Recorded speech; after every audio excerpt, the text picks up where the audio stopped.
I'm only like 5 minutes late, an hour and 5 minutes late. Woo! I should have said something to the Discord, but like I didn't. I had a really bad day. A night. I don't know. I've just had a really bad time, but I'm doing better now. I got everything ready. Uh, and we won't be playing drywall eating simulator, so that's like gotta be a positive. That's good. I feel bad like throwing drywall simulator under the bus, but like I wasn't happy with the one that my migraine was like killing me for, of course.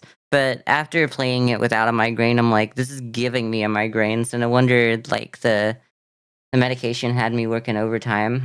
Like, it doesn't matter. Uh, but yeah, no, I looked up a bit more after. I just gotta vet the games a bit more. I was too excited for that one because like I'd seen it like a couple months before, and I was like, I really want to play a game where it's just like eat the drywall. I want to do it, and it wasn't how I thought it would be. But I was like, I'm here for the game anyway. I want to try it. I want to finish it. And then sadly, it wasn't anything like what was a good game anyway. So we ran into that little issue. And supposedly, I'm not the only one who ran into this issue because, like, as I said, I was watching someone Let's Play as I was playing it at a point because I was just like, I need to find out what's going on. So I was skimming through someone else's video and they were stuck in the same spot I was for 2 hours or longer until they finally made some progress, question mark. Because, like, I saw that they saw a place that I didn't know existed, but, like, I don't really know much about it. And I kept digging. I saw other people's Let's Plays where they just kind of give up around the same spot that I do. I saw some of the reviews of the game that said that it's broken and you can't get to the end. Some of the reviews said it's a good game. Not a lot of reviews that had more than like maybe 2 hours in it that said the game was good. So I feel like maybe they just didn't really realize or get to the point where the game really froze up. Because I think you can get to the end, but you have to do all of the quests in a very specific order on the third level. Otherwise, it doesn't work. Because I think the fact that you have to keep going back and forth between the levels to complete that level, I think it's a great idea. But I think if you do it in the wrong order, it kind of screws itself up because like it only knows how to save like the states between the levels a certain way. I can't say for sure that's what it is, but I can say that it looks like that's what it is to me. Because otherwise, it would have been fine with me doing like the two things from home out of order. Because it looks like you're supposed to talk to the guy before you do. Like, why would you do that? That doesn't make a whole lot of sense, does it? Because then you wouldn't have gotten. I don't know. Like, apparently, I think I did those ones in the wrong order. You're supposed to talk to the guy first rather than do the coffee first, uh, or something like that. I don't know. Either way, I guess starting from the top level and then going to the bottom level was not a good move. Doing that for fun, just going like, yeah, let's start at the top, but it kind of sequence breaks very hard, even though you're allowed to start wherever you want there. It just breaks the whole thing. I don't know. It's all pure speculation, but it looks like that's what happened because we kept going. I mean, you're supposed to keep going between like the levels of the building and then the levels of the game as well. I don't know. I shouldn't complain about someone else's game, someone else's like that's someone else's effort. They put a lot of effort into someone who's really mad at AI for stealing the job. Yeah,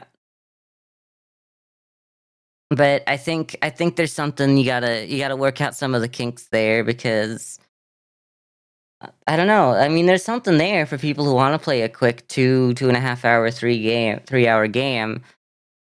and I think it'd be nice just as a chill little, like, 3-hour experience, but I started playing it for, like, 3.5 hours, and, like, there was a whole hour there, maybe a little bit longer, and maybe that, like, if I played the last level, I might have had a little bit more playtime, but, like, uh, there's a whole, like, hour, maybe hour and a half where I was just running around doing the same thing over and over again, hoping that it would work this time.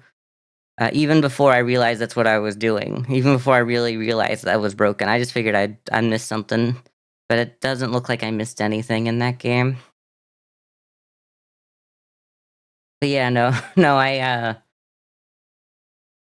viewership went down for the last hour of that game. I get it because it was not fun to watch. It was not fun to play, and just a point, like, just part of me was just like, I want to get it done, but I did a very bad job of making it exciting to be here, to be a part of. Because, like, I've played bad games before, and I've done a good job of, like, making it fun to watch. Like, even, my wife threw out my card collection, so I bought a dump to, find them all. Like, that was a bad game.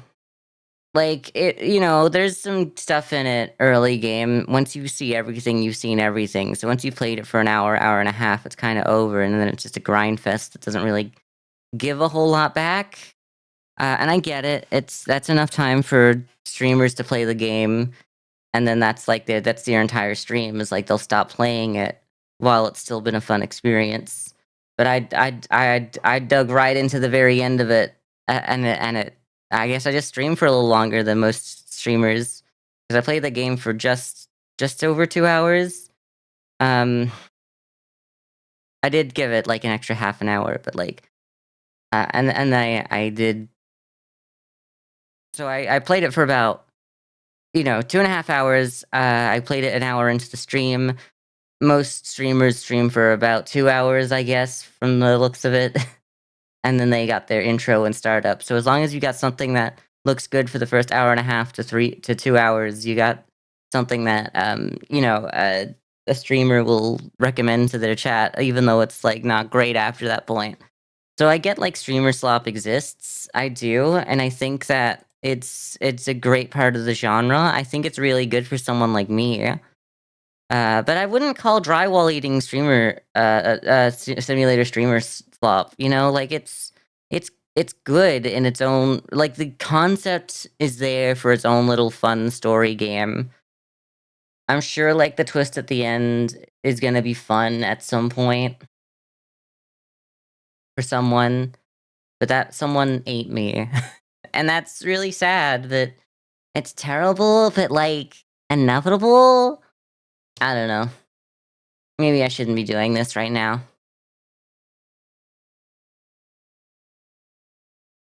So we're just kinda chatting today. Sorry that I'm so late to stream. I I had so much trouble getting to bed last night, and once I was in bed, like, I mean, I say getting to bed, I mean getting to sleep. Hi. Hi, Carissa, you're walking to your car in the rain. I hope it's close. Ah, I hate walking in the rain. I don't hate the rain so much, but I hate walking in it, that's for sure. Not great. Not a great time.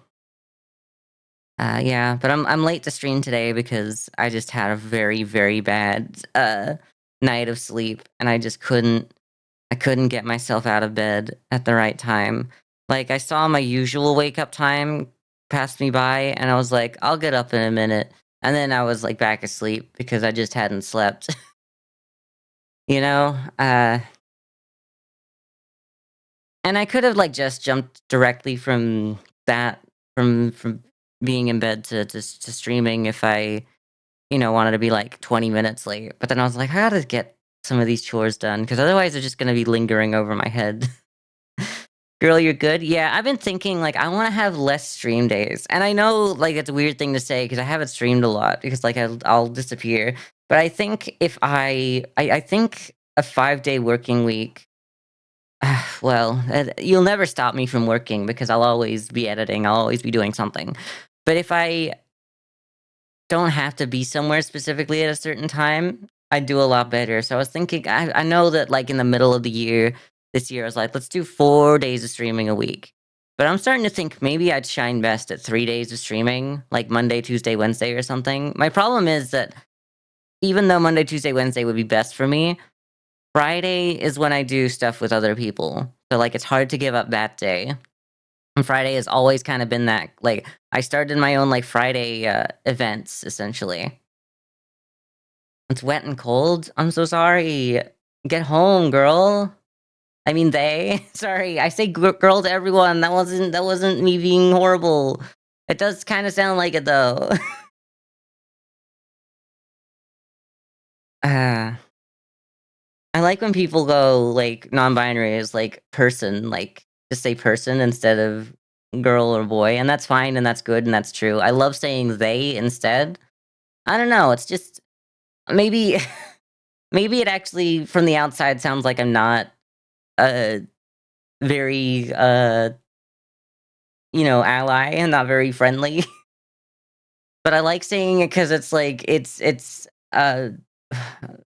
validating that I accept your experience maybe maybe and it's a little bit of like I don't know what to say for it anyway. But they is just funny. I think especially because like they has become like such a what is it like a dog whistle. Like Republicans can't use the word they because like anytime they use it, yeah, woo, all right. Anytime they use it, it's like they use it wrong, and it's just so funny to like do that. I guess it's just really funny to be a Republican. Sorry, I guess it's really funny to be conservative. Um, like for the lulz. Like not real Republican, obviously, but like it's really funny to like emulate some of that behavior where they don't know how to use they them pronouns when they're actively like told to do it. But when they're like just sitting around their friends, they'll say they. Like I'm like, who is that person? Oh, they were, you know, like because you don't really know much about them, you just say they. I don't know. Just don't move to a red state. That kind of goes for everyone out there. I can't really get into politics because I don't want to have to like address the elephant in the room or whatever. I guess I can't really use the term like elephant in the room because of the etymology of the phrase, and that's kind of like not good. But whatever. I guess I've already said it. If I'm getting canceled for it, I'm getting canceled. Um, I don't know. I'm kind of like I think how disastrous the world has become in December. Like this has been like my best year for anything. Is great, and that's great. I've stuck to doing the streaming thing. I've taken long breaks. I've been late to the stream sometimes, but I have streamed like more than a third of the days of the year, and I've done it happily. You know, and I like that. And I would never get to half the days of the year if I do 3 days a week, and that's fine. I don't think I need to do half the days of the year. I think I get to if I'm energetic, if I have the energy to do it, I'm really doing good streams. And if I can do 3 good streams and then edit those 3 good streams on my 4 days off, I would enjoy the content that I make a lot more. I hate that I use content because like I've switched from going like I want to make art to like wanting to make content because like there's a certain point where I don't have enough time for art, but I still like what I do. And sometimes I just gotta throw what I have out there, even though I don't think it's art yet. And that's what I've had this one. I wanted to put it out Monday. Every time a Monday passes me by, I'm like, damn it, next week. But I want to upload my Phasmophobia video with Vivian because I've had that ready for a while. I kind of got a little disheartened about it because like they changed the look of the game a little bit. They changed the truck so people will know that this is an old recording.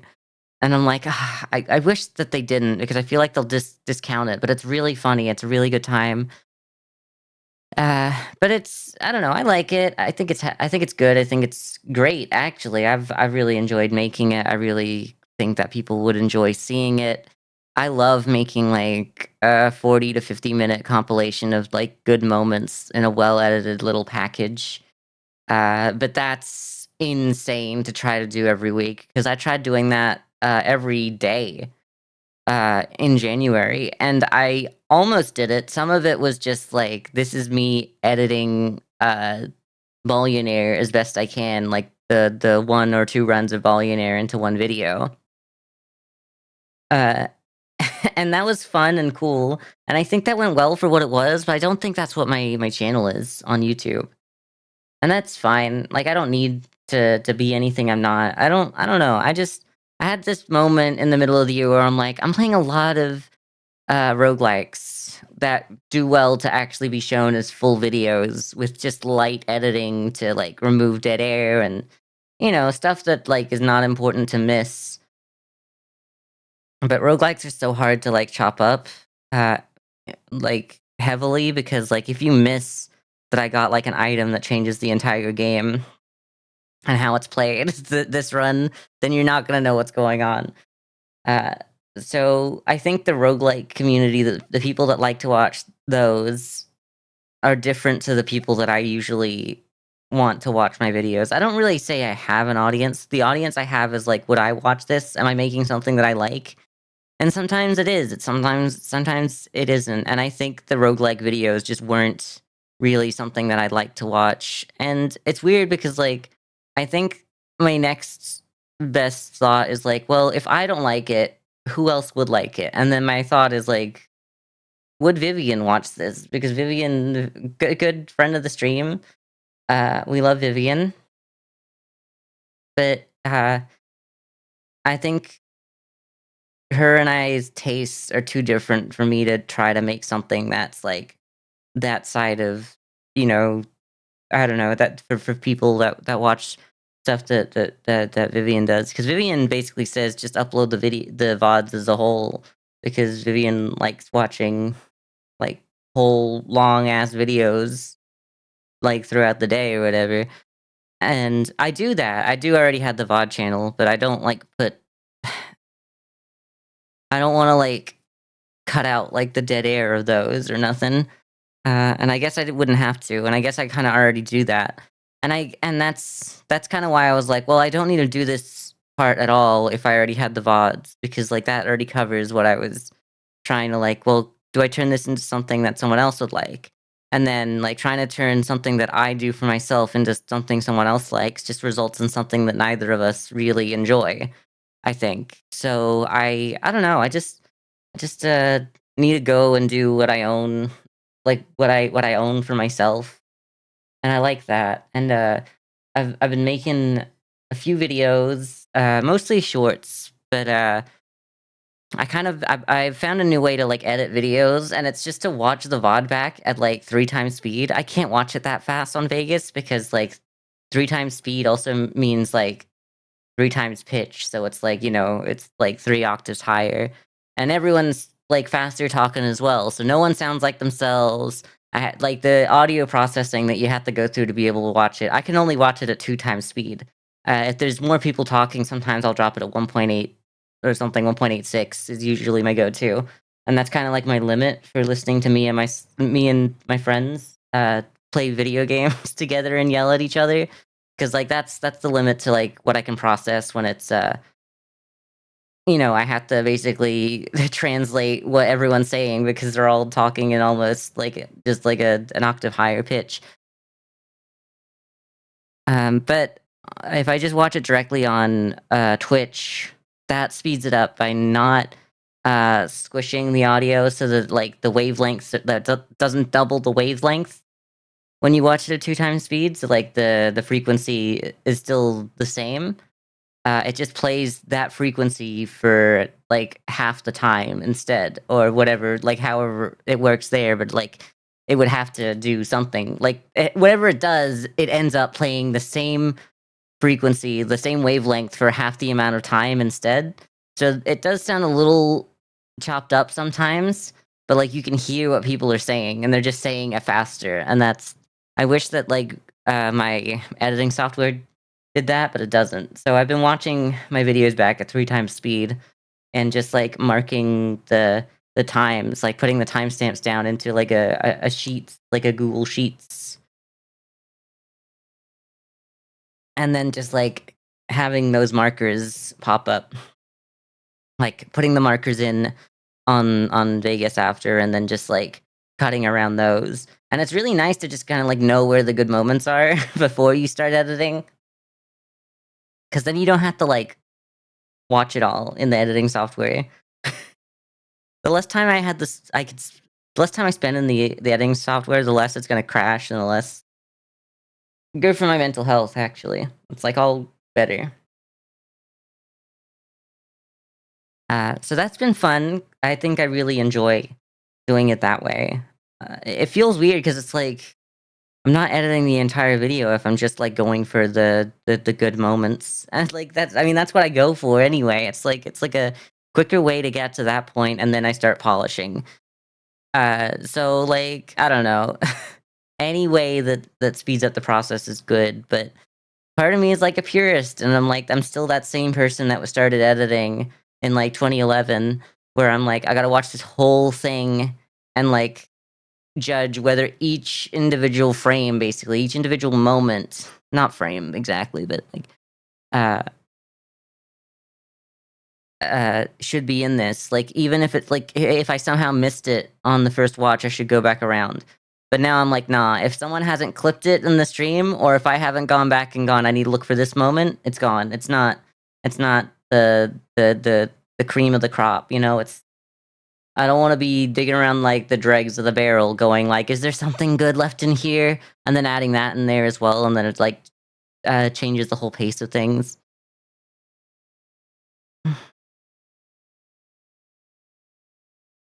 So I guess it's just like a clips montage now instead of me trying to tell the whole story, because like I've gone through like my Jackbox stuff. My old Jackbox videos, as much as some of them are really nice and I really do like them. Some of them are just like the only editing that's really there is like I like every single moment with my friends except for when we're like typing out the prompts.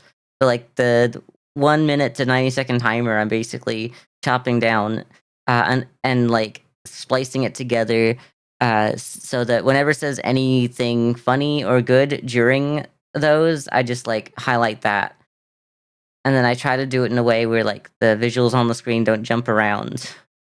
And now I'm like, "All right, I'll try to keep the visuals jumping around to a minimum, but let's wrap it up a little bit."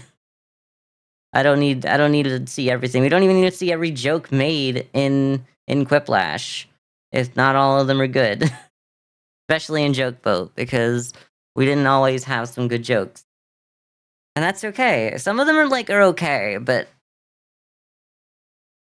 it I did kinda cut, like, half the jokes out of Joke Boat, for that. And I caught a lot of anything that's, like, recognizable as, like, a full game of Ultimate, Sheep Raccoon, and I've just, like, gone like, "This was fun, this was a good bit." If there's ever, like, a through line, like a storyline where, like, we make a joke and call back to it later, I make a note to, like, if I haven't gotten the earlier joke and it's a funny callback, go back and grab it. But, like, other than that, it's just kinda, like, funny moments that have, like, a little bit of a through line, and I'm like, "That's better," because that's how I end up with a 20-minute video instead of a 50-minute video. That's a slog to get through sometimes. It's not always. I think that, I probably wasn't able to kill some of my darlings, in the video the Phasmophobia video that I'm talking about.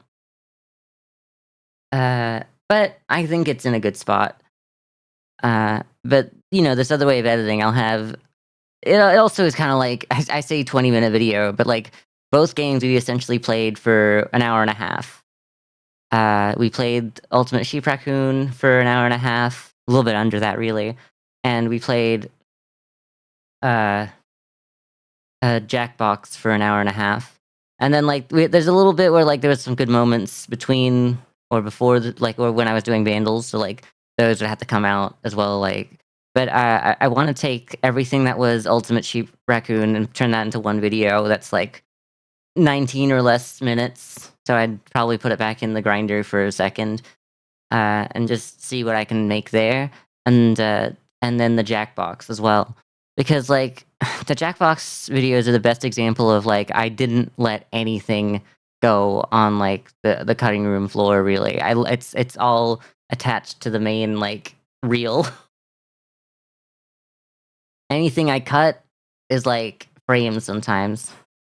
Which is trying to verify your age. Hell yeah. You're gonna be so allowed to, watch the stream once you prove that you're 18. But yeah, this stream specifically has you verify that you're 18 because I don't want children in here. So maybe if you go watch, like, a children's streamer, they might let you in, I don't know, without checking.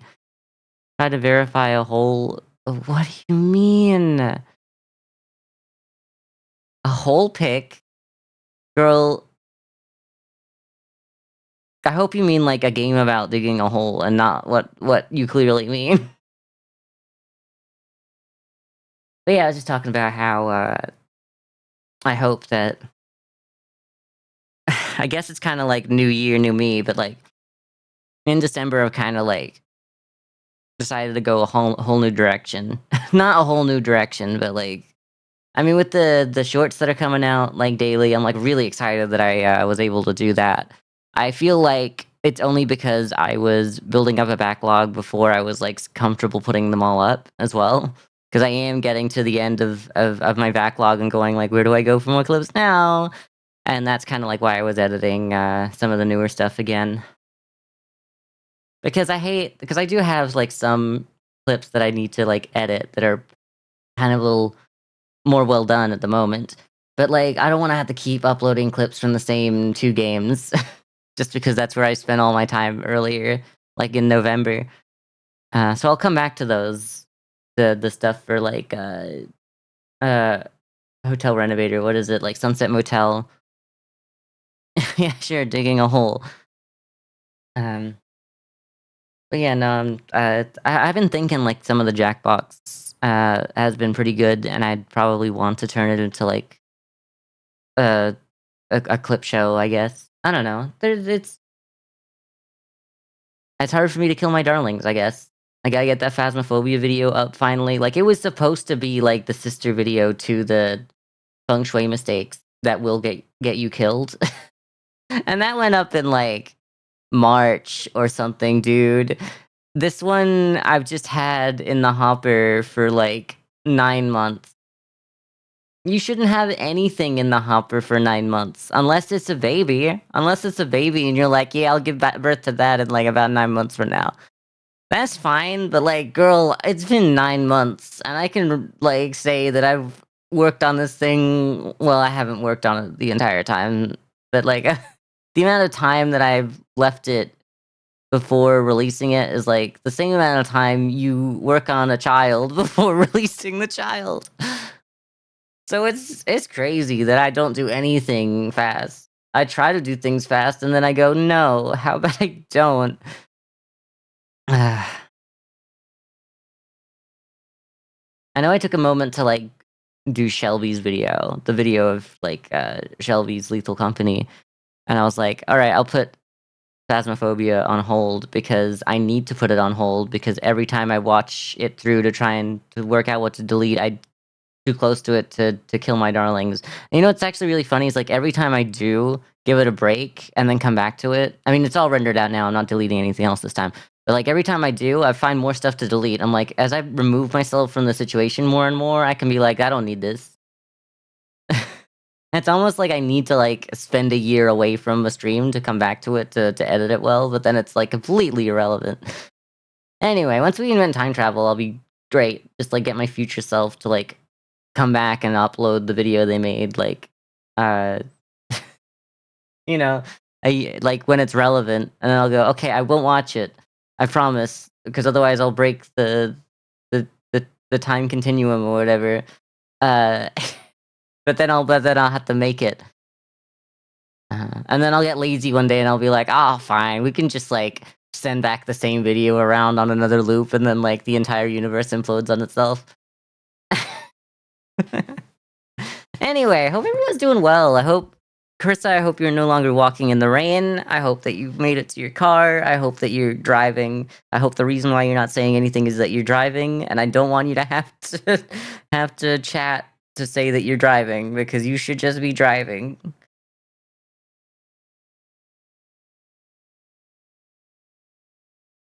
Hold on, you gotta unlock a badge. What's that mean? There's badges on this? I should check to see if I get, like, told to, like, verify that I'm, like, a real, like, adult or something. Never mind. Oh, you don't get it now? That's so sad.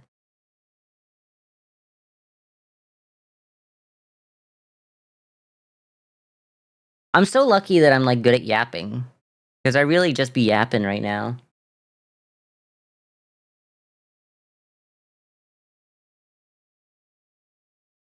I am the yapper. I am the one who yaps.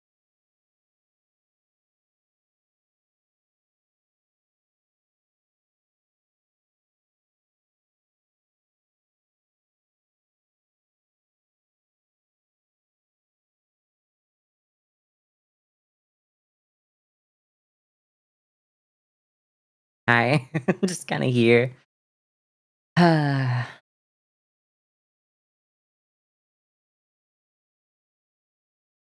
Hello. Yeah, and I know I've kinda talked around in circles, but now that people are here, I wanna, like, apologize for the stream yesterday because Drywall Eating Simulator was not it. I hate that about it. I really wanted it to be a good game, but, it turns out I'm not the only one that was struggling to, like, get through the game because there was, like apparently, like, it's just really difficult to find the right sequence of events to go through.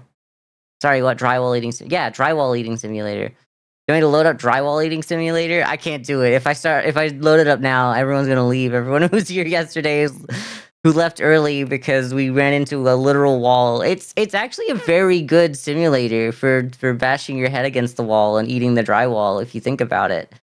Because it really did feel like that outside of the game once you hit all of the bugs that wouldn't let you progress in the story. Uh, Hi, Simon. It's nice to see you. Uh, just kind of sitting here because, like, I'm already so late to stream. I'm already so tired. I haven't slept today. I slept a little bit. Most of my sleep came from, like, during, like, when I was supposed to be live. Because I was just in bed, not able to sleep. And then, like, when I was supposed to get up happened, and I was like, no. I've got, like, an alarm clock, but my alarm clock isn't an alarm clock at all. It's that my lights turn on slowly.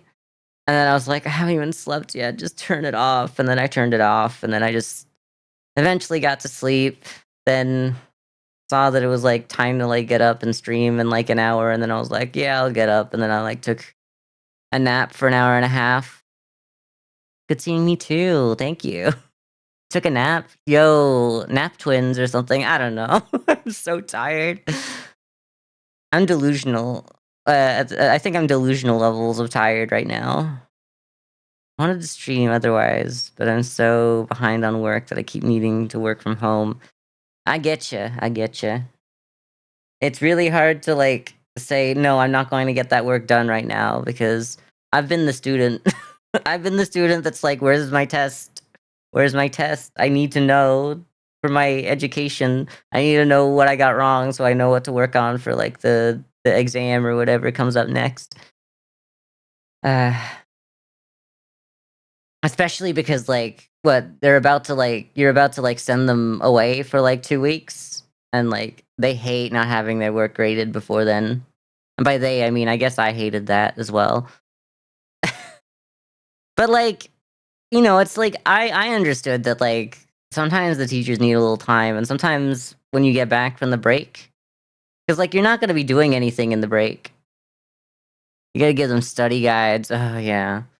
So I guess it's like because, like, over there, you expect them to, like, do homework all break anyway. So So it's not really a break. Whereas when you go to work, you are given a real break. Not really. You're still expected to like pick up when your boss calls you and all that, and come in when you have like, I'm sorry, boss, but I can't come in. I'm at the airport. You approved my leave, and I'm on vacation with my family. And it's like, well, if you get on that plane, uh, you might as well not come back because you won't have a job. And then that's a good society we've made. It's fun. Admin also needs work samples, so I've got to annotate everything in extensive detail, scan it, and send it to them for every quiz/test. Ooh, supposed to have 1 to 2 per week. That's crazy, girl. I think maybe the internet was a mistake because everyone's so connected and everyone can like easily tell if someone's like a teacher's not doing their job. Like I miss the 60s when teachers could get away with doing basically nothing. uh a lot easier because like there's no like there's only the paper trail, and it's like, oh, I guess you lost the papers, and it's like, well, I guess I can't prove that I didn't lose the papers, so like we can't fire you. Anyway, I don't really miss like teachers not doing any work, obviously, but like damn, if they keep you up with all they make you dot every I and cross every T. At a moment there was like, could I just like say it backwards? It'd be really funny. They gotta make sure you dot every T and cross every I. They never tell you your time off is approved. They never reject it, but they never tell you. Yeah, because like then you have to work out, do you risk it and go anyway and hope that it went through, or do you stay back and go to work anyway? And they're like, why are you here? Aren't you like on vacation? They got put on cybersecurity duty. Bestie, you can't be telling them that you're like 25 years old. Otherwise, they'll start telling you to do like the computer stuff, and you're not getting a raise for it. That's crazy. You're gonna have to just keep bugging them and be like, we need more people on this. And then they'll never do anything, but like it'll be the thing that you get to bug them for the next, I don't know, 7 years. Trying to get people to buy you Scott instead. And the only computer science certified person. It's crazy. Yeah, yeah, yeah. I'm so glad that I never had an education. I'm so glad that that I dropped out of high school after 12th grade. Like the final, like I say dropped out, but like I'm so glad that I dropped out of high school. By that I mean graduated, but then didn't pursue anything else. So no one expects anything of me. They just look at my qualifications and go, "You're an idiot," and I'm like, "Yeah, I am." Dropped out of high school after graduation. I didn't drop out. That's the point. It's like I graduated high school, but I didn't go to college. Though I was threatening, like, I don't want to do this anymore. I just want to drop out. I don't care. I don't care. I've got a great, career ahead of me of being a little guy on Twitch. And they're like, what's Twitch? Because, like, it hadn't been invented yet, except it definitely had. In fact, back then, it probably seemed like it was more of a career viable option than, like, right now. You know what I mean? Not to me or for someone like me, but, like, you know.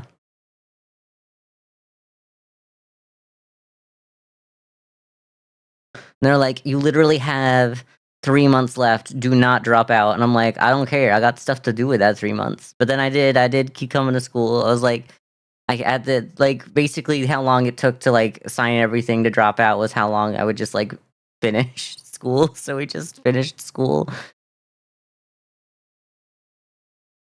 You hear? I'm gonna drop out once I turn 16, maybe 3 to 4 times a day. Yeah, yeah. For me, it was like 17. For me, it was like I don't know. I was, I never expected to be the type of person that was gonna be a high school dropout, and I'm not. But there was like a point in the middle of my final year, and I'm like, I'm just done. I don't see a reason. Like, I don't need grades from this to go to, uh, college, like, I didn't put into any college, like, I didn't apply anywhere, and it was far too late. Not because, like, I'd forgotten, but because I didn't want and I think I mentioned this yesterday, that I didn't want to go to college and be in debt forever, uh, for something that I didn't know I wanted to do yet, and just because it was the next thing on the list, like, "Oh, you've done high school now, you gotta go to college, that's the next thing." And sure, maybe it's good for, like, experience, like, the experience of going to college, but it's so expensive to just kinda go, "Yeah, I'm a 17-year-old kid." I mean, most people who, graduate is, like, 18 or 19 at that point, but, like, "Yeah, I'm a 17-year-old kid, I'm gonna go and put myself into unfathomable amount of debt, at the age that I am. I'm not gonna possibly understand what that could possibly mean for me right now, and and and just go to the next stage of education because I'm being told to. No, I'm not gonna put myself in debt for all that. That's a lot of like, I'd never be free, I'd never be free of that debt, so I just didn't do it. And I was like, maybe I'll do it if I know it's worth it one day, but I'm not going directly from high school into, like, any kind of form of tertiary education that's gonna put my ass in the ground, like, ugh. Yeah, sorry, and I get this is getting a bit too real. A lot of you all went to college. Um, and I wouldn't say that I was smart for doing it, like, I think it worked out for me the same way it would've also maybe worked out if I'd gone to college anyway.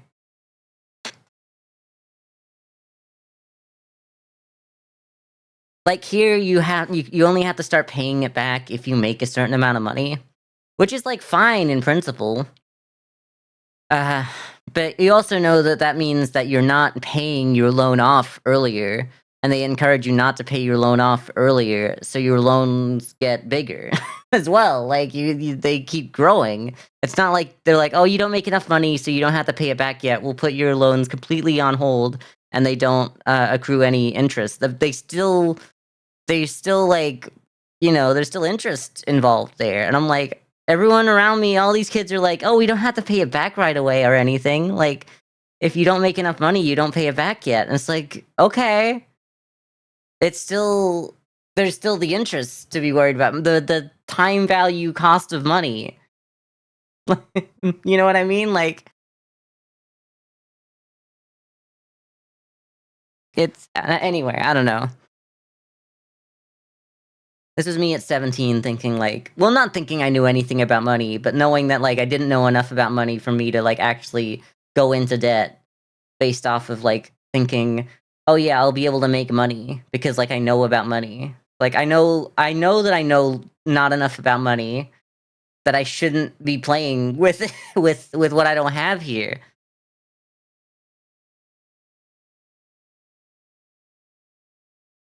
Anyway.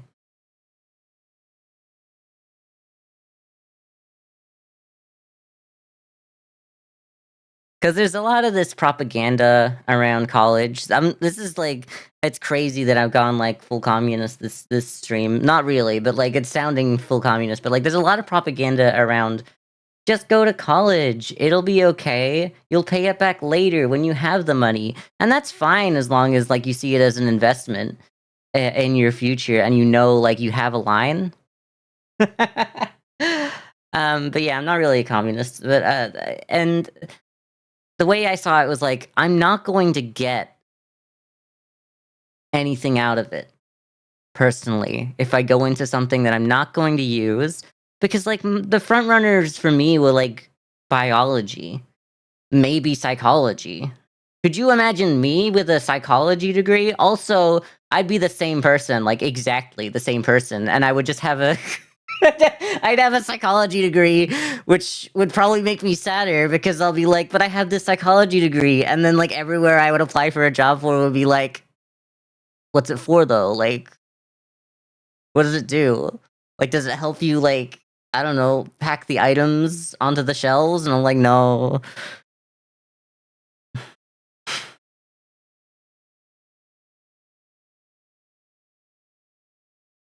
He'd be the kind of psychologist to tell your patient, "Actually, yeah, it's your fault, and these people do hate you probably." Yeah, yeah, probably. I should play Psychologist Simulator. What was it? Therapy Sim? Oh, God, I really wanna do it, but, like, it has AI in it, and I'm like, I've already given too much time to AI games this month. I didn't mean to, it's just like, you know, Mall Simulator and, what's it called? I my wife threw out my card collection, so I bought a dump to find them all or whatever. They didn't really advertise that they were using AI well enough. Uh, so I already bought them and then, like, we're here, you know? Gotta take after Coca-Cola and McDonald's, yeah. Yeah. And I'm like, every single one of the AI games on Steam has written, like, their confession their confessions in a way that looks like, "It's not our fault that we needed to use AI for this one thing. You can enjoy everything we did with our hard labor, and just kinda look over that we did, like, cutscenes using generative AI or whatever." And I'm like, "Bestie, you just shouldn't have had the cutscenes in Therapy Simulator or whatever it was." And part of me's like, maybe I could do it if I knew that there was a way I could skip the cutscenes or, like, turn cutscene mode off or whatever so that I didn't see the generative AI content, so I wasn't giving it the time of day and measuring the game based on its merit on what they actually did. But then again, if they're using it to do that stuff, who's to say they're not, like, also vibe coding somewhere in there? But, like, Therapy Simulator seemed like such a fun idea. I mean, like, hell, Bartender Hustle, I know that not AI, but Bartender Hustle where you literally just it's the same thing if you think about it. It's literally just Therapy Simulator because being a bartender is the same thing as being a therapist. Maybe I should just be a bartender. Maybe that's what you do with a psychology degree. Uh But yeah, that was so fun, and I kinda wanna do that again, but I can't do, like, the same game again. Like, I can't well, I mean, I could, but, like, it's not the same thing. Like, experiencing it for the second time is just like, I already know all this. Nice back Hi, Babs, hi. Nice background, yeah, yeah, we've been talking about how I literally you you you sent this picture to me, and I use it far too often because it's so cozy. And we've been, like, wondering whose house I've walked into and never left at this point. Uh, I do have to I do kinda wanna get someone to, like, model a background for me. I think it would be Snudgely again. I think I want, like, this is kind of an inspiration for, like, a gamer background. Gotta find a Christmas one. Yeah, 'cause I got the Christmas theme going on already. Yeah. Yeah, I look like this now for Christmas. How's that? I know it's terrifying. It's actually really funny because, like, as the weeks go on, this is, like, the 3rd week of having it, I look over at my screen and I go, "Hey, that's normal," and that scares me because, like, this shouldn't look normal to anyone. But I hope you're doing well, Babs. I hear you've got a PUBG, like, event thing going on soon. I don't know when that is exactly. It's 10:30, so it would be so soon. You did it today. Okay, it's over. I wasn't sure if that was AM or PM or whatever, but it's happened.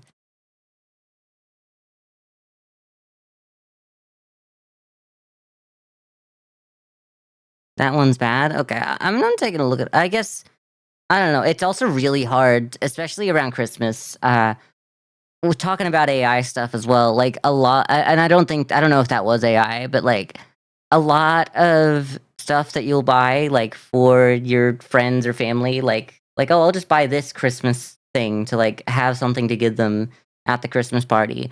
A lot of it is made with AI at this point, and it's, like, so hard to find something that's made by humans, and, like, I wanna support humans, I like them. I think they're pretty cool. I think we could keep them around for a little longer, you know? Anyway, it would be so funny to get a random in chat being like, "Hey, why are you in my house?" Yeah, that would be pretty good. Uh, family settled very quickly on, "Here's money, I don't know your ass." So true. Like, you mean like they don't know what to get you? Or like, because that also sounds pretty bad. That sounds like they've disowned you, bestie. Well, that's a fun one. That's very, very small. But also, this one was very small. This was also a 361, 360p. I'm out here talking about how like I hate the idea of playing a game that has AI in it, like in any of the generation, because like that's just stealing or whatever. And then I'm out here just like stealing whatever backgrounds Bab suggests for my stream. I'm like, yeah, I'll take it. This is mine now. I got squatters. I mean, it's been like 6 months of me having this one. And I'm like, I've been okay with it because like I haven't really been doing just chatting streams until now. Because like it'll be just like at the start of the stream for 5 minutes before I go into Vandal and then play the game. But I do kind of have squatters' rights in here now. I feel like I've been here long enough. Did I save this anywhere? Let's work out where this goes.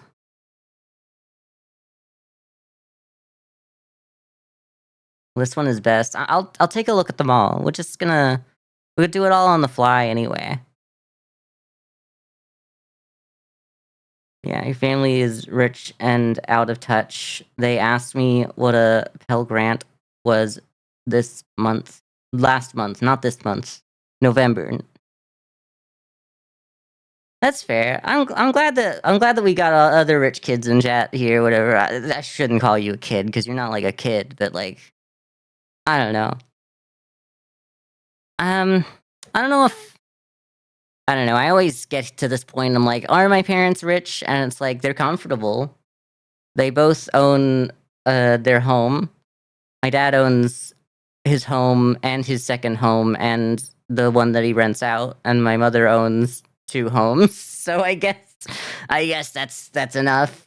Um, but then again, I haven't. Yeah, look, my my dad's something. Yeah, well, I don't know. Here's the thing, is that when I this is just trauma dumping at this point, but whatever, we're here. Uh, my family basically cosplayed as like a poor family for my entire childhood, and wouldn't let me do anything because my dad doesn't like the idea of spending money on anyone but himself. So I didn't get to do anything. Anytime I'd ask for something, it'd be like, "That costs money. We can't do that." And then like eventually I wanted to do guitar lessons, but then like eventually he settled on like we convinced the teacher to teach me piano for like half as much as the regular lessons, because like they're like, "Oh, we'll just do like a shared lesson," because they offered shared lessons, but then no one else wanted to do a shared lesson, so they just were ripping her off for my piano lessons. And I was like, I didn't really want to play piano. I want to play guitar. But my dad was like, you get to play piano. Like, you should start there. That's good. And like, it was just a lie because it was mostly he just wanted an excuse to buy himself a grand piano years down the line. And then like a couple years later, he bought a grand piano and like pretended that like it was something that like not only rich people did. Anyway, I haven't talked to my dad in almost a decade. Yeah, I know that I've lived a privileged life because like none of the roofs that I was under were like at risk of like disappearing, other than when my dad, threatened that like he'd kick me out and kicked me out some days for not, being exactly what he wanted. But then he'd always be like, you can come back, it's fine. And then I'd come back and then it wouldn't be fine. And then I just had to keep like following his rules. And then like I tried to get out of there and then I tried to like use any of the programs that were like, if you need to escape your parents' house, all I think all I needed was like for them to like. It's crazy because like all the programs for that, all the government programs for that, which are literally just like I was basically trying to get on what's it called when they give you handouts. the right hate them. Like Social Security. Uh, and like I was too young for it, and they're like, you just live with your parents. But like if you have extenuating circumstances, like your parents are that bad, your parents can, yeah, welfare. Your parents can sign a document to be like, yes, we don't want anything to do with this child. But the problem is, if your parents are willing to do that for you, then they're willing to like have you around. And I was stuck in this spot for a bit where like I couldn't prove that I couldn't prove anything because they just wanted me home because like uh that as a control mechanism. Like they didn't want to like anytime they were getting rid of me, it was to like have me like beg to come back home, whatever. It was like a control thing. And so like why would they ever why would people in an actual bad situation where they're being like manipulated and abused for like their for like their shelter and all that, like having that ripped away, why would their parents sign the thing? Like I guess there's like assistance for like college where like you can be like, oh, my parents cut me off. And I've known a few people that are like, well, I that the school is asking me to get my science to pay that they've cut contact with me because they hate that I'm gay or whatever. But then like they're not going to do that. They've disowned their child. They're not going to listen to them. So it's like it's crazy that the only time you can do that is if your parents are like nice enough to go like, yeah, you deserve some more money. Here, we'll sign this for you. I don't know. They wouldn't sign off on it exactly.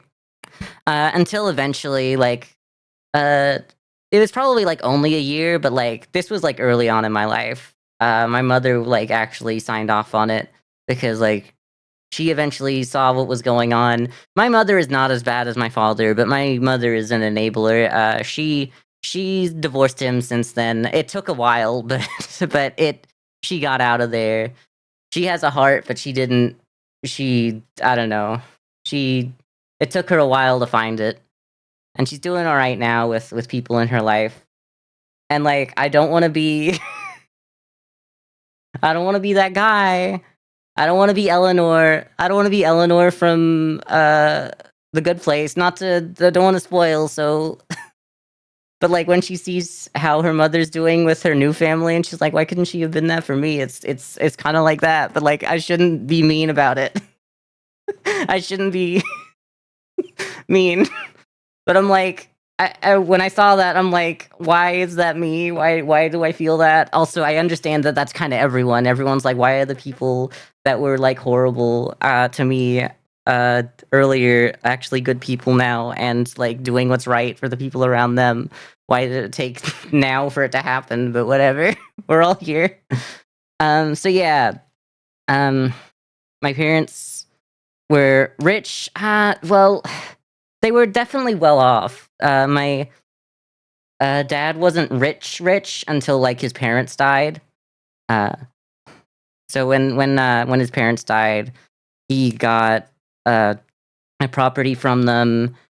He got money, and then like that's the third property he has.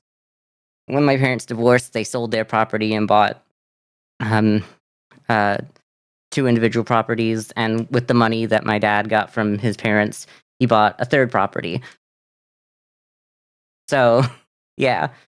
Um, but my dad, uh,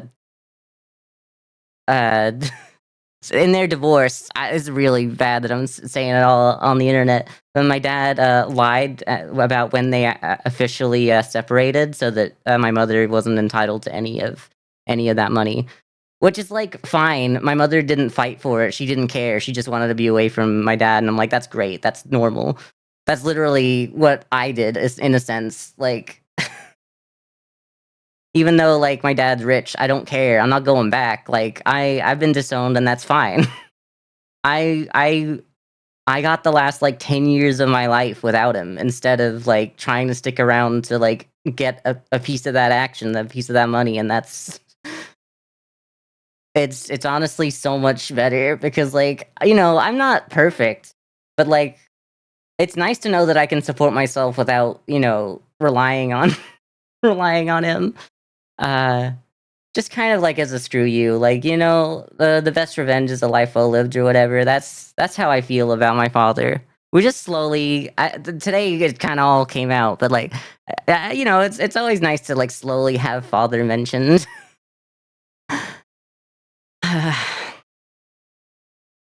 So yeah, I wasn't in contact with my mother for a long time, but like in recent years, got back into contact with her after like she basically out of nowhere just contacted me because like essentially she had no one left after she divorced her ex-husband.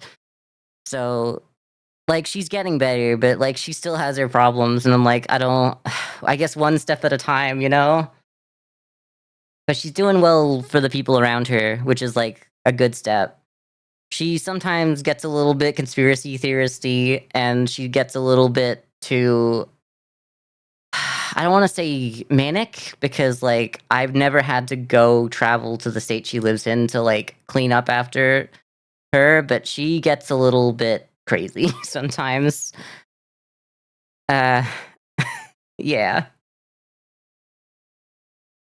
It's funny that I look at my parents and I go, like, the one that has, like, the the issues I mean, my dad has mental issues as well, but the one that has like, issues that someone might call insane is, like, the better of the 2, the saner of the 2. But yeah, I'm kinda, like, removed enough from my situation that, like, sure, it was bad at the time, and sure, like, they lied to me my whole life, and that's, like, bad, but it's, like, that's, like, so far removed from what my life is now that I don't even care, that much. Anyway, this all to say, like, is my dad rich? Yeah, I guess he is. Does that have any bearing on my life? It had it probably, in my childhood, but, like, not anymore. Anyway.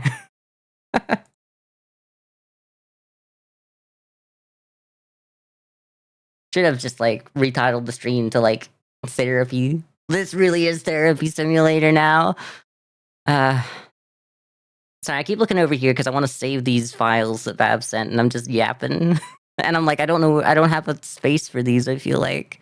Like, I had the space on my drive, I just don't know where to put it in my files, and I don't wanna put it in the wrong place. Do I have, like just r I guess in there, and that's a good spot. Therapy simulator, yeah. I don't want people to feel sorry for me at this point, like, I'm doing fine now, like, I'm not I'm not rich, obviously, but I'm happy where I am, I get by, and that's what's important. I get by and I don't have to, like, I haven't had to turn to him, and, like, I don't even know like, I don't have his details, but I'm sure I could find him. Wait, for a Twitch streamer isn't rich? Yeah, because I don't work in IT, crazy, right? That's not normal. Ooh, I'm just now getting to the second Christmas image. Um, Save that to the same place. Could be making so much money. Yeah, if only you were a furry. That's how this works. Anyway, I don't know. It's always weird to be like, yeah, my parents are rich because like they are. It's funny because like one of the first times I saw my mother, after not seeing her for like 5 years, uh, we were just like out. We were just like we went to like a mall, uh, and like just were around, and then I saw like some clothes. And I'm like looking at them. I'm like, oh, I like some of these. And then I was gonna buy something, and my mother was like, "Oh, let me buy it for you." And it was so like out of nowhere because I never like. It's funny that it sticks in my head.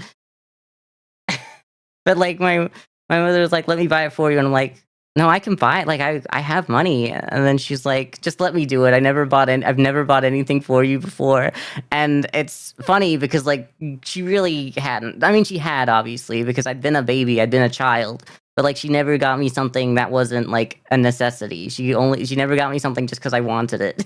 And I guess in that moment, because, like, she was fresh out of her relationship with her ex-husband, she was like, I guess she needed to do it for her own self because she, like, finally it hit a boiling point that she'd been, like, abusing her children by letting them be around this individual.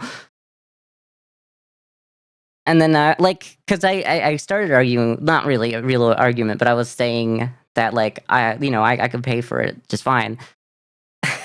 But it was, like, this jacket that I liked, and, and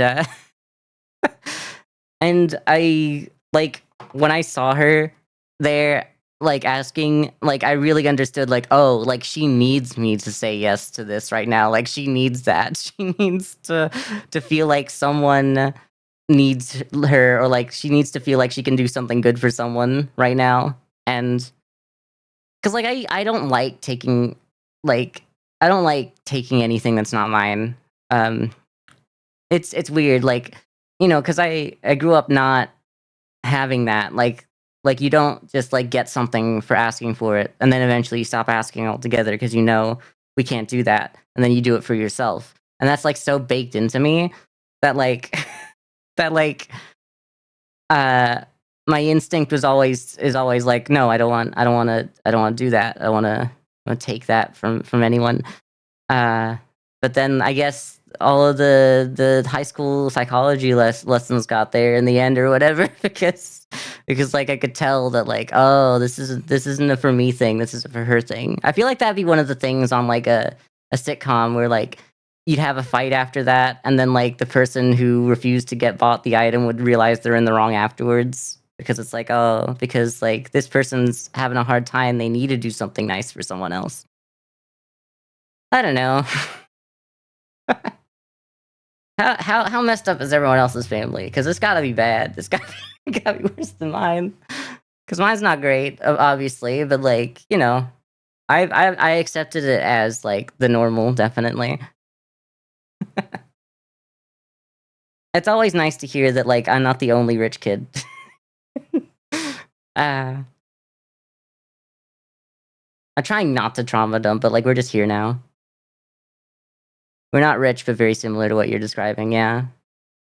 Yeah, definitely on the side of rich. Like, the people that have nothing, uh, the ability to buy your house is definitely at least the first level of rich. Like, come on. That's not even the first level, but, like, that's definitely at least, like, you never have to worry about anything anymore in your life because you have a roof over your head that doesn't disappear for pretty much anything.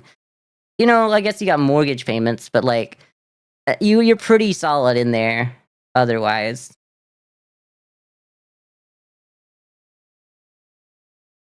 But yeah, I get you. I get you. Everyone doesn't want to say they're the rich anyway. I'm the only one out here willing to go, yeah, I'm kind of the rich, but, like, I don't want to feel like it.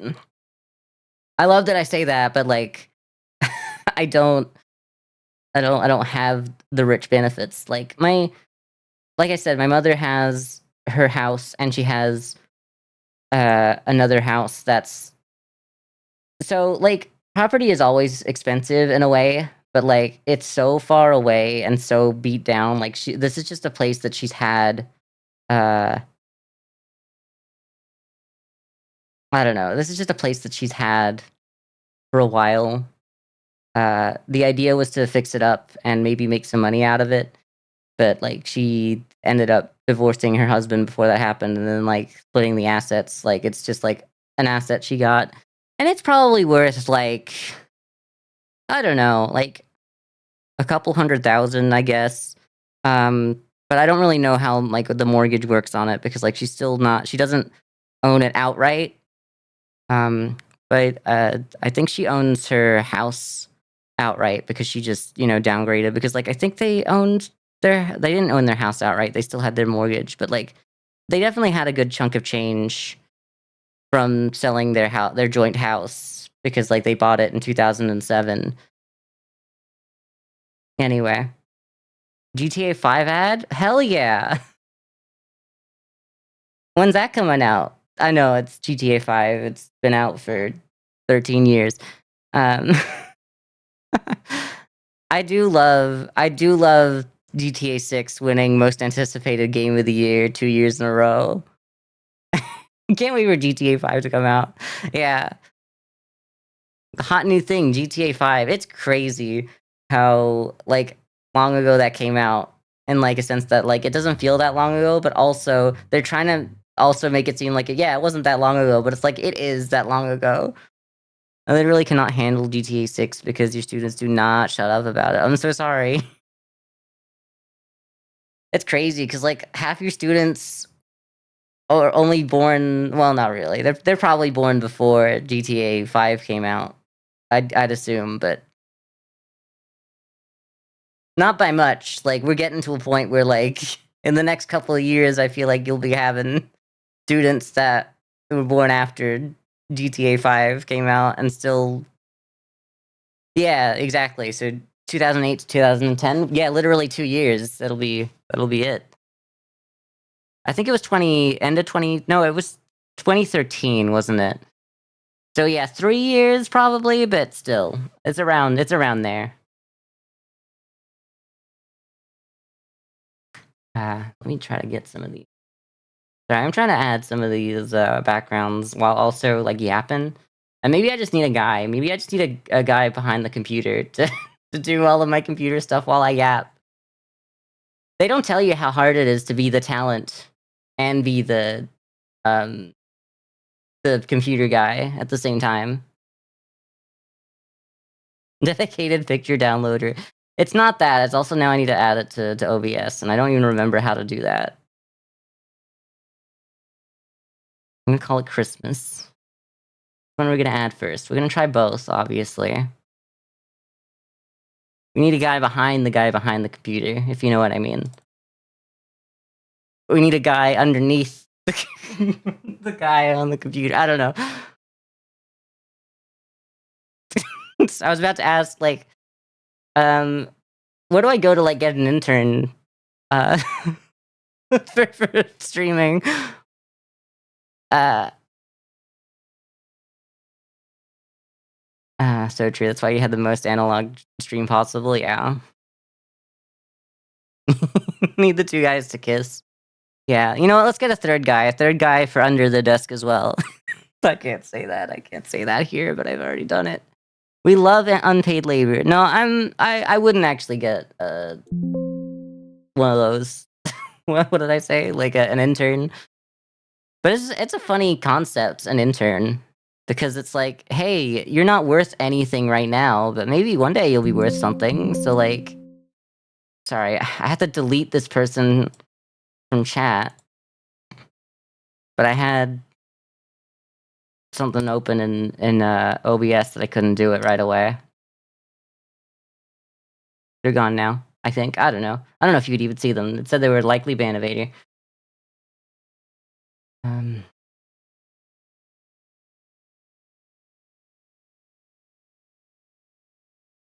let's start here. Let's start with this one. How's this? Does this look good?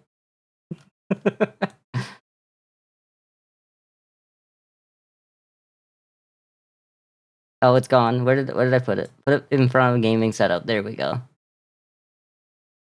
Look at that. This is Christmas.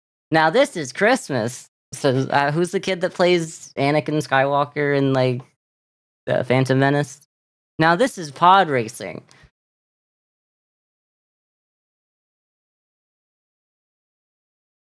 Yeah, sorry. Every time that happens, I'm like, I need to say something right now. I don't know why that comes through on that, because, like, I have, like, a virtual mixer, and, like, I feel like the problem is I can't change which one those sounds come out of unless they're making the sound right now. I can't move them. So I guess that's why they've always been there. But yeah, no, that was me. I'm so sorry. I was just trying to click on the person's name, and it was like, you can't do it because you had the file explorer open. This is Crimbus. Let's get the second one in here as well because, like, we gotta try both.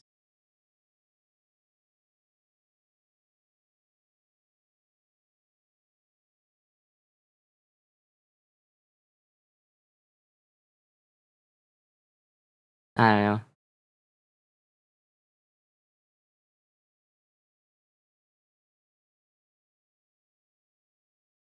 You gotta go to your pole class. Alright. Bye, Carissa, have a good time. I was saying the other day that I should get, like, a pole. Like, a pole dancing pole for my house, but, like, you know, I say that because it would be fun, not because, like, it would be a good idea for someone like me.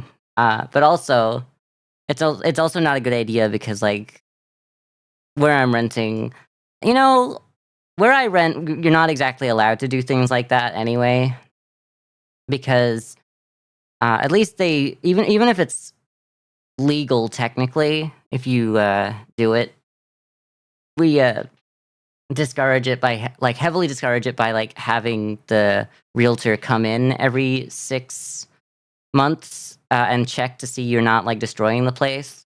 So if you, like, installed something like that, even though it's just, like, probably friction fit, to the ceiling on, like, a beam, I'm sure, they'd be like, "Oh, that might be damaging the drywall a little bit," and I'll be like, "It's fine, I'll just eat the drywall and then replace it." But they don't wanna hear that, they don't wanna hear that, so we don't so so I don't really do anything. I've only just now gotten to the point where I feel comfortable hanging up paintings. User is broken. So it was you, it wasn't me. It was me, obviously. I'm just gaslighting you. Um,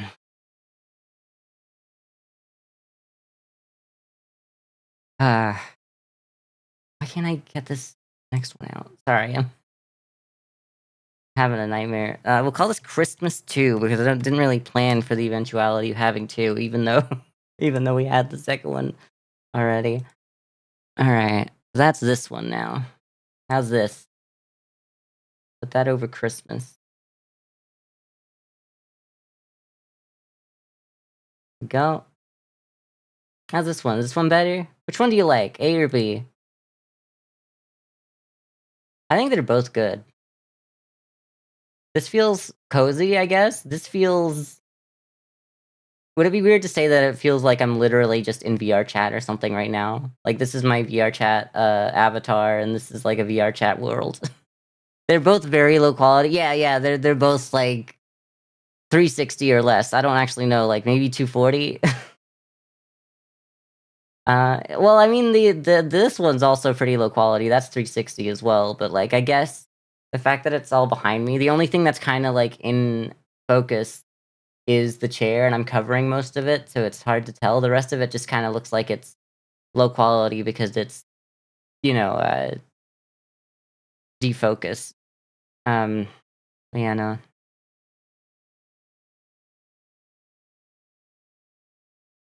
I have been thinking of that's half the reason. The other half is, like, I feel so weird, like, stealing someone uh, house and going like, "Yeah, this is this is my background for stream."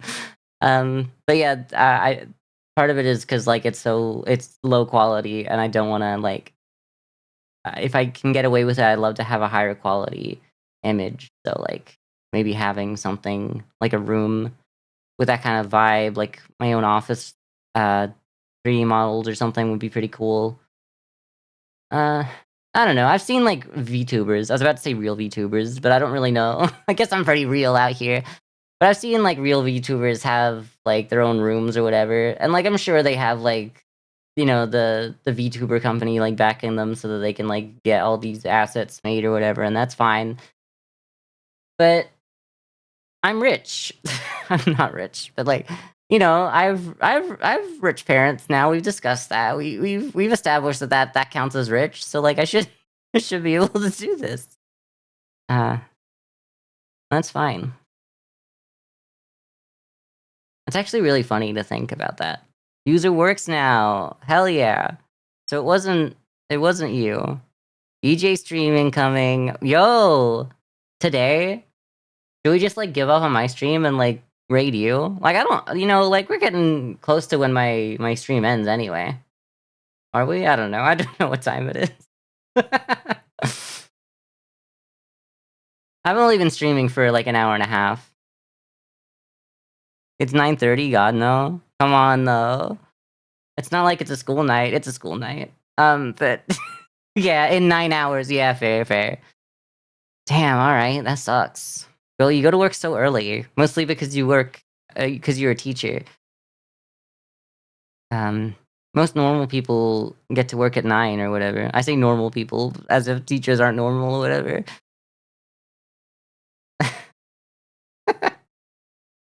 Ah, it's crazy because like, the only thing I can think of when I think of, like, teachers is, like, they should be paid more, but, like, at this point, like, that's just farming plus 2s, like, we don't need that, we don't need that here. Like, that's obvious, that's like, we all know that teachers need to be paid more. Night out with the morning job. Yeah, you kinda did that to yourself at that point, huh? Your friends are not teachers, but still go in at crazy early hours? Damn, what do they do? Government jobs? No, they wouldn't have to go in if it was a government job. Uh, oh, my next thought is, like, IT, but, like, I don't know.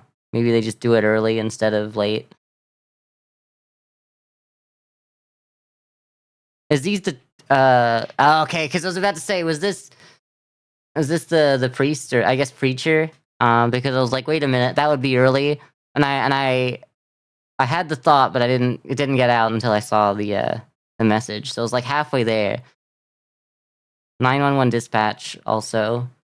Yeah, I'd say that could be early. I guess, like, there's a lot of different shifts. That's, like, a 24-hour job. Not that one person has to do it for 24 hours, but, like, you gotta have someone there. Crime doesn't just stop. It's not even just crime, obviously, but, like, people still need, like, medical attention, uh, at night. It's not like people just stop, uh, getting hurt or injured or, maybe there is a crime taking place. I don't know. Where are we at on cops? Do we hate them? Sorry. We're not big cop lovers here, but I understand when something like that is relevant and necessary, but, like, I don't think they need all of the, like, everything they're afforded, I guess. So, like, maybe in, like, a different form? I don't know. Maybe I should be doing this. It's terrible, but, like, inevitable? I don't know.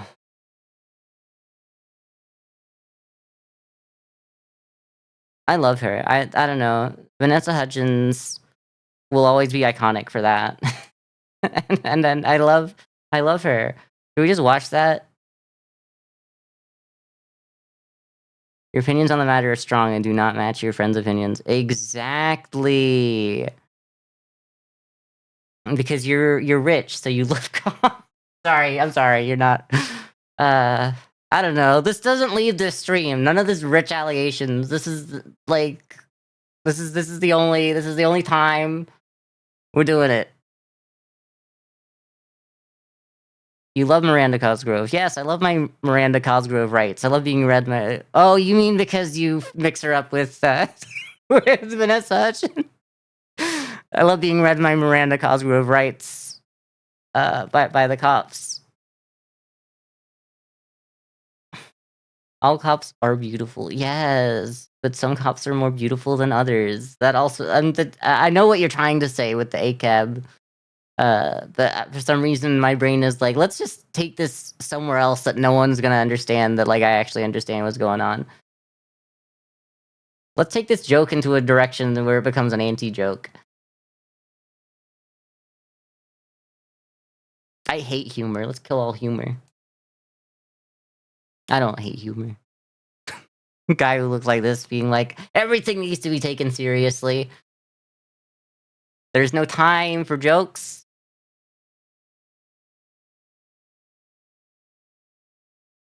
It's feeling really warm by the fire, you know? Maybe I should get, like, closer. How do I let's move back. Let's walk over to the fire. Let's, yeah? Nice.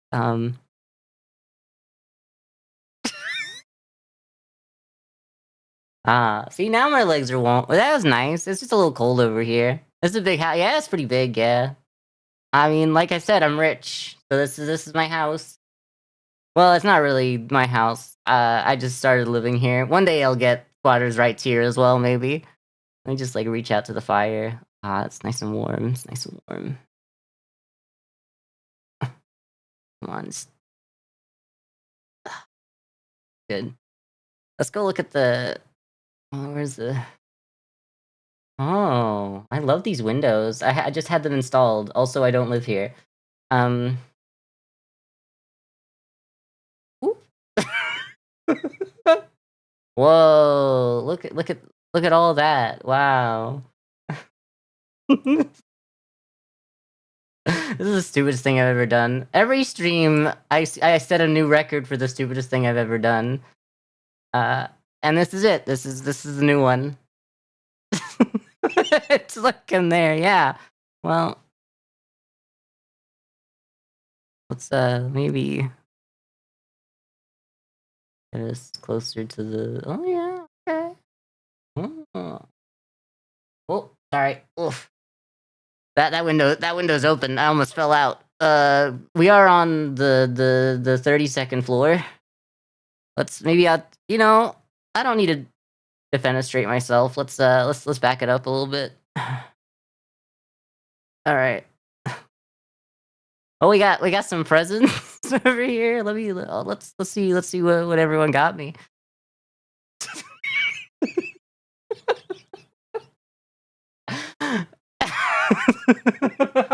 Actually, I'm crumbling. This isn't funny. It's literally only funny to me, and it's killing me. All right. Let's get down on my knees. Uh, yeah. Okay, that's as far down as I can go in my old age. All right. Let's grab some of these. Can't get them. All right.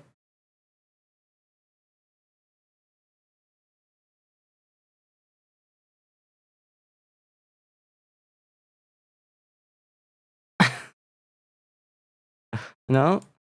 No. No. This is so stupid. How do I reset my position? How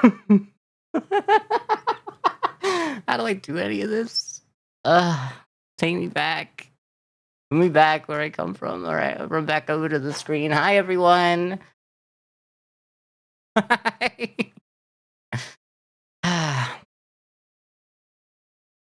This has been a good stream so far. Like, considering all of the trauma dumping, like I thought it'd be going much worse by now.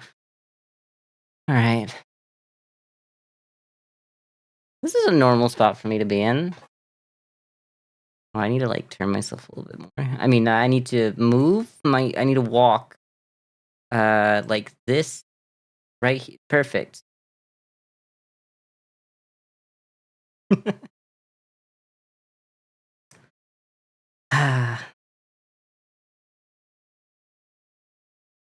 So on a scale of 1 to 10, how would you rate this stream so far? That's very important. We're doing the streamer census. Yo, I should actually do like a form for that. That'd be really cool. Should we start making a census? I can't make it on stream. I don't know. No, I need to know everything about the people who watch the stream. I do. I fair enough. I kind of do like most. Like I do know most things, I guess, about my friends, but well, not most things, but like most of the surface level. 7.8 out of 10. Too much therapy. So true. I would go with like 8 out of 10. Too much water. That's never not gonna be funny to me. Because I'm stupid. What are we doing?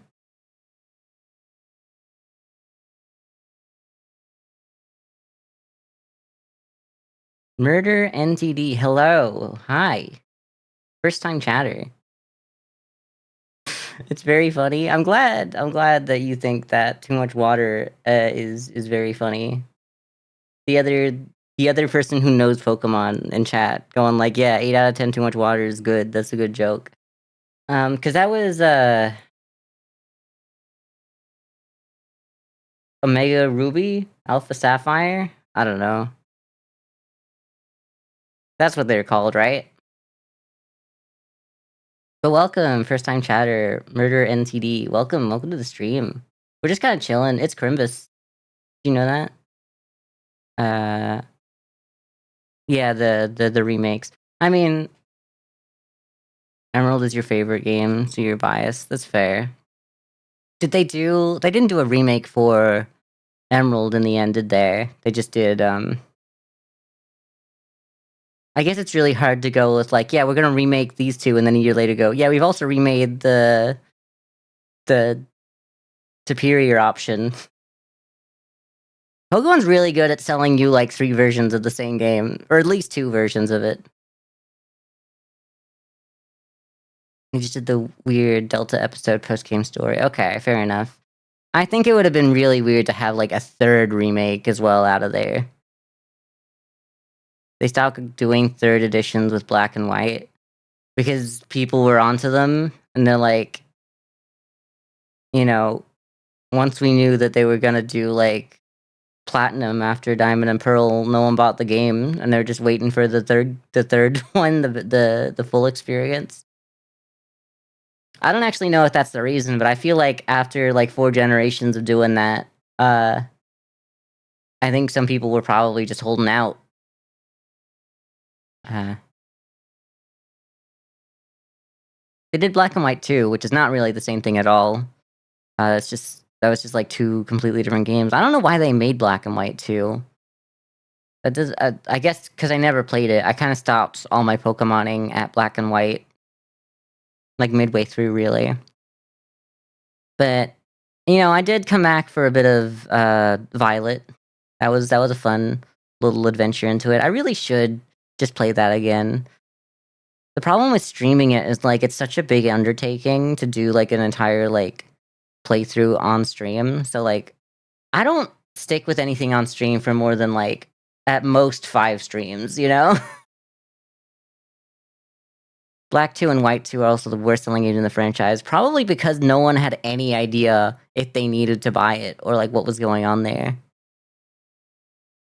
Probably like not to say it's the same with the Wii U, like from Nintendo, but like half the people didn't know that it was like what it was. Like half the people had no idea. Half the people never heard of it. Like they didn't advertise it very well. They didn't advertise it as like a whole new console very well either. Like yeah, sure, I was a child at the time, but like I thought that it was just going to be a new controller for the Wii because like we had so many controllers for it. Obviously we had like the Wii remote, the nunchuck.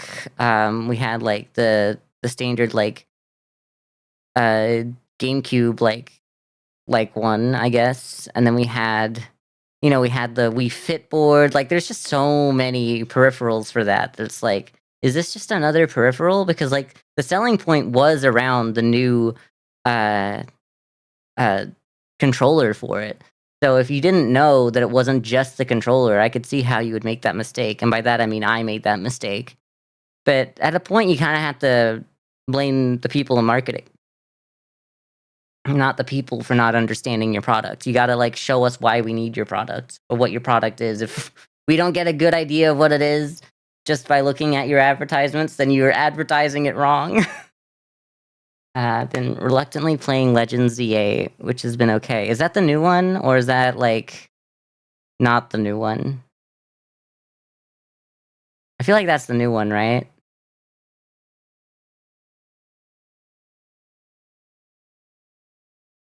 Yeah, okay. I'm not big into the Legends series of Pokemon, which isn't. I don't know what it is. I don't know if it's really a series. I think they just kind of started turning it into like another title anyway after Legends Arceus or whatever.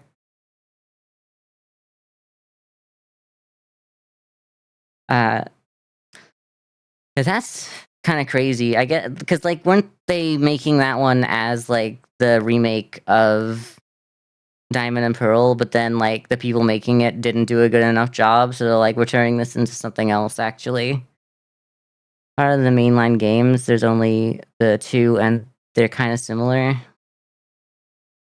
Legends EA is a lot closer to the core series games. Okay, all right.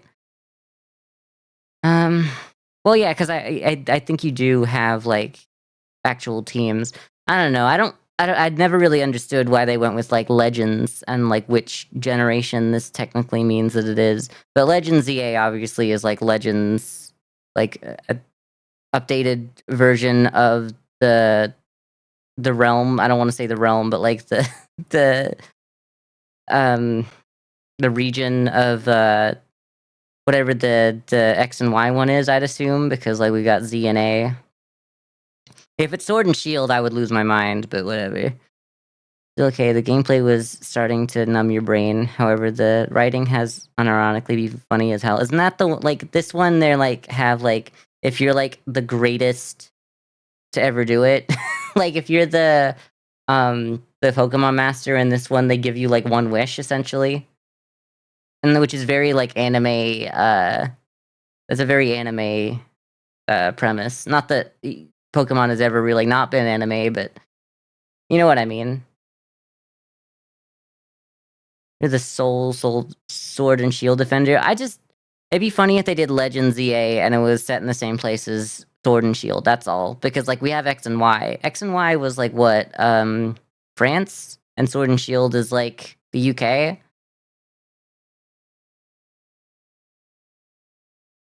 The wish pissed you off. It was handled so poorly. Oh, so you've like made it to the end of the game and you know all the stuff that happens there. I don't know about that, but I like the idea of it. It's really funny. It's a really funny idea that like some people can go, I'm gonna become a Pokemon master so that I can be the best at something, so I can claim myself to be the best at something else. And there's a guy that's like, I'm going to become the Pokemon master so that I get the wish to give my restaurant a Michelin star or something. It's like, girl, wouldn't you just like I don't know, get better at cooking, become a better chef? I don't know. Like, wouldn't that be a better place to like yeah, literally, yes. Wouldn't that be a better place to like invest your time than into something unrelated so that you can like award yourself a fake Michelin star? Which I guess is the point, but it's just really funny. One guy whose wish is to abolish all forms of transit. Oh yeah, I know that guy. I heard about them as well. Is it because they own like a car place, or is it just that's their evil wish? Because they're just evil. There's like no plan behind it. They just hate public transit. Oh yeah, except taxis. They probably own taxis. That makes sense. Yeah, yeah, okay. That's yeah. Sorry. Like reading the question answers the question. Reading the comment, reading the chat answers the chat. Uh, he just wants business, I guess. I mean, I gotta be honest. Couldn't you just like wish for money at that point? I don't know. Gotta be honest. I don't know. There's gotta be better things. I don't know what the limit is on how much money you could wish for, but like you put that in like you put that in a diversified portfolio of a few investments, get the hedge fund on it, and I think you're pretty much set. But yeah, no, like the you get one wish for being like the top trainer is such a anime premise. Like I feel like it'd be like if you it probably in an anime it would be like you'd be like have to be the top fighter and you'd have to defeat like the last guy that did it. Uh I don't know. It's probably like I feel like it would be like a fighting anime and like you have to like build up enough points by beating enough people and different people based on their rankings are worth more points or whatever. And then when you reach like second position, you're allowed to like uh uh challenge the person who's in first place or something. And then if you win, you get a wish, and their wish gets taken away. Except their wish doesn't have to get taken away, really. But they'd start taking screenshots of everyone's wishes because it was hilarious how little some people wanted. That's good. I mean, it's nice. It's good. It's good that people live good enough lives that they don't really have big wishes. They're happy with what they got. That or they're so like they don't realize that they can. Maybe their life is so bad that they just like this one thing would change their life. But I like to think that it's because like they're doing okay on their own. It'd be really nice if it was like a good thing, not a bad thing. There's two extremes that it could go there, and I want one of them more than the other.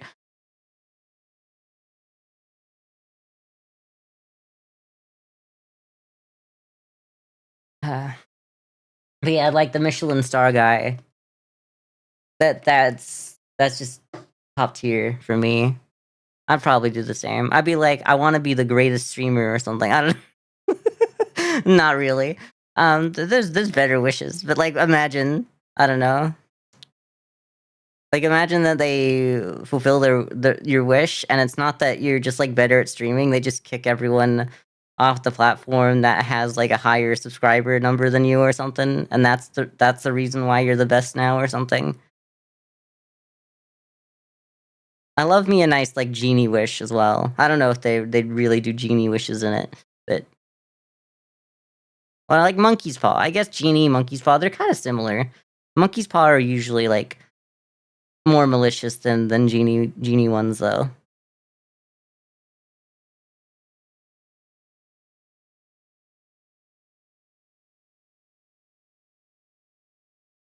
I'm just chilling in Cedar Rapids. I don't know. I'm getting. I don't really know what else to do on stream today. I started going stim mode.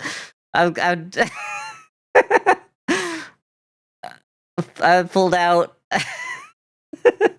Just chilling in Cedar Rapids. That's the worst thing. I couldn't have even gone for like Pokemon Go to the polls. That's relevant at least. Simulation. I should maybe therapy simulator would be a good idea. I don't know. Girl, I'm just like really enjoying talking to chat more these days than like I don't hate the games. We're not I think we're coming out on the other side of a game drought because I've bought a couple of games that I'm like, I would play it. I would play a couple of these. I also need to like play Lego Party with someone because I bought that.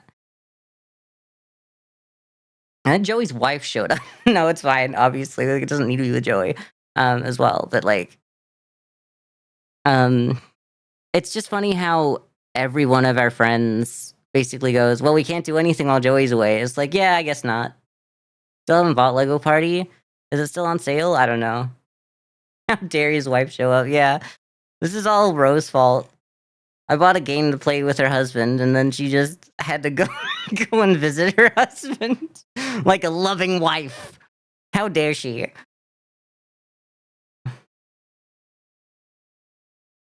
Uh,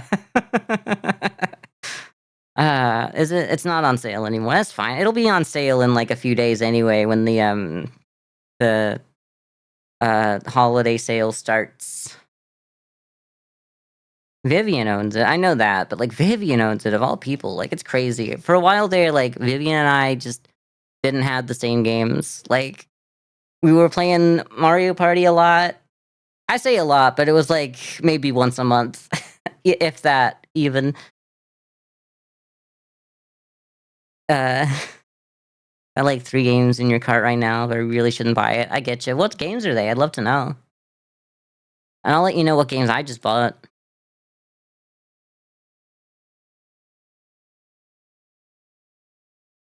Because I did have 3 in my cart this morning. Actually, last night. I pulled the trigger last night.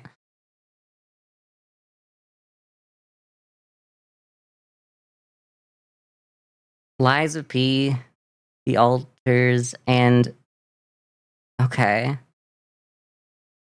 The Thaumaturge. I don't know how to say that word, girl. I bought Easy Deliveries Co. because I've been meaning to get that. It's been on sale a couple times, but it always goes off sale before I buy it. Uh, Trello, or I don't know how to say that one. But I saw that Ghibli owned it, so it's gotta be good. um, and Worm, spelt with an I.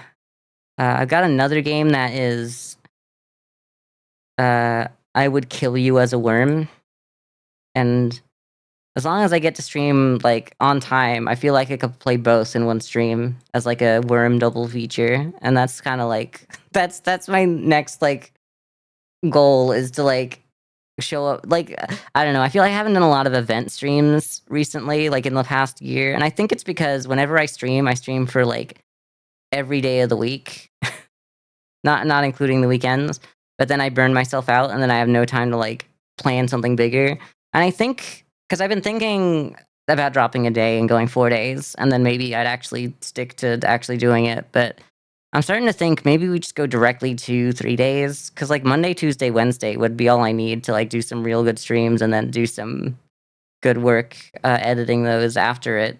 Because, like, I either neglect Twitch or I neglect YouTube, and I think I should equally neglect both of my children and give them just a little bit of my attention, you know? So that neither child gets, like, starts getting, angry at the other, like, starts resenting the other.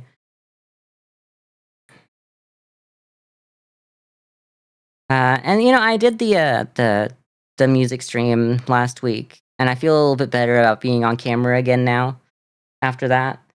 I don't know. It's weird that I say this, but, like, I know I'm hot as hell, like, I'm so hot, I look so good, I'm, like, crazy good looking. I'm so crazy good looking that sorry, this is this is literally me just, like, I need to say this for my confidence, but, like, I'm crazy good looking. Like, how else would you explain someone having to grab my arm to turn me around to tell me how good my hair is, and then when they see my face, also point out how perfect my eyebrows are? I love my little piece of trauma. This is my fun piece of trauma instead of like, my family history. Uh, but like, I know I look good, but sometimes I just like feel like I don't want to be on camera because I don't feel good. But like, I know I'm hot as hell, girl. Like I don't know. Part of me thinks it's really funny to be overconfident with it as well. But like, I know I look good. Like, I don't have to like pretend. It's funny because, like, I feel like most people are like, "Oh, I have to be modest about it, otherwise people are gonna, like, be, like, mad at me," but I'm like, "Alright, be mad. Alright, be mad that I'm, like, hot, I guess." That your hate fuels me, your hate fuels me. I'm hot and and you hate me because I'm hot. I got punched in the face just for being hot. Just for being hot. Anyway. So, like, yeah, I feel a little better about being on camera, and I have, like, a few ideas that I don't wanna share right now, because, like, if I don't get to them, I don't wanna, like, upset people that, like, I got them hyped up for it, and then could never really deliver on it. Because like, I've done that a couple times, and I I don't wanna keep doing that with some of my ideas. I mean, I should say I kinda wanna do, like, the golf stream again, that was, like, really good. And let's be honest, I put a lot of money into a lot of the equipment for that. And then I did it once on Joey's stream for the charity stream or whatever. I say charity, but like Joey was the charity. I don't want to like. I hate joking about it because it was because like when people say donate to my stream, and like basically they mean tip, I get really mad because it's like that's you're acting like you are like a real charity to donate to, uh, almost. So saying tips just really leaves it completely unambiguous, and I like that. Um, but calling Joey a charity that day is just kind of like funny. But like I want to specify afterwards by saying like it wasn't a real charity stream. Gulfstream was very good. I really like that, and bitches were mad that they aren't me. Probably on that stream as well, because like I'm just gonna come out and say it. I looked hot as hell. I was pretty good. I worked that like golf outfit, that like little golf dress or whatever. I could wear it. I could do it. I think it was a bit much. It's like it was just pure pink, but I'm like, I think it'd be really funny.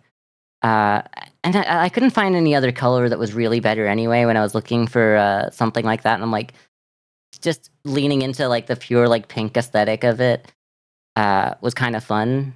Cause like I couldn't get too close. Like I didn't like I had the green screen there, so I didn't want to like get a blue color that was like slightly like had a bit of green in it. So now it looks like a completely different color on stream than what it actually looks like, and now it just kind of looks a little weird because like blues can really do that on a green screen if you don't have a lot of control over like how the green screen works. Like especially if you're not able to do it in post, rather like if you're like processing it, like if you like have to have the setting baked into the stream instead of like recording it and then taking out the green screen. Uh, so like the pink was just like it was nice. It looked good. It was the safe option for working with the green screen. And every now and then I'm like, I'd love to have if I did this more often, I'd love to have like a different one so that I could wear more than just one outfit doing it. But every time I'm like, I like this blue. I like this nice light blue color that they have here. It'd be kind of like the color that's on me, like down here on my waist, kind of there. Uh, but that's obviously too. That's got green in there. It's got like real greens, and I'm like, it'd be nice, but like the green screen, you can only do so much. Maybe I should be using like the Nvidia. Just cuts you out, and it knows perfectly who you are.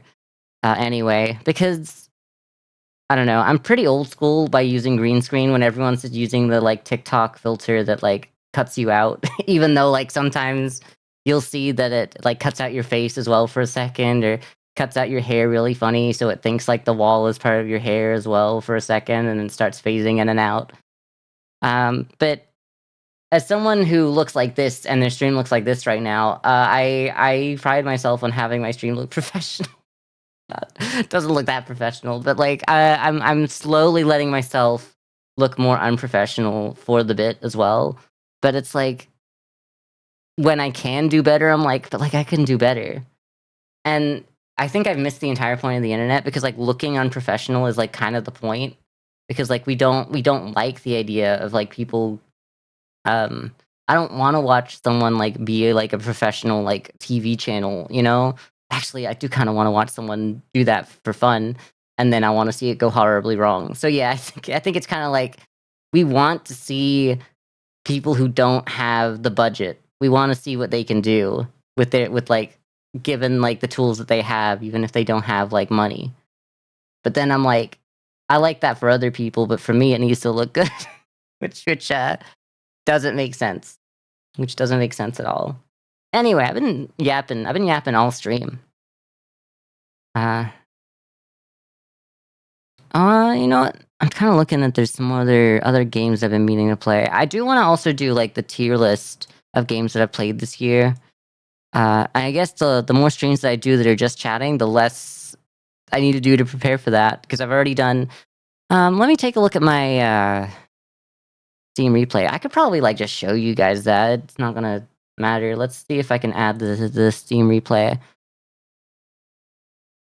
Um, window capture, girl. Where are you? Window capture. Steam. Call it Steam. I've already done Steam. I got Discord stream and Discord stream 2. I spelt Discord wrong the same way twice. Okay, fun. Um, okay. Uh, sure, that'll do it. Let's put that behind me. You know what? I probably should have done that differently. Where is it? Where did I put it? Take it. Let's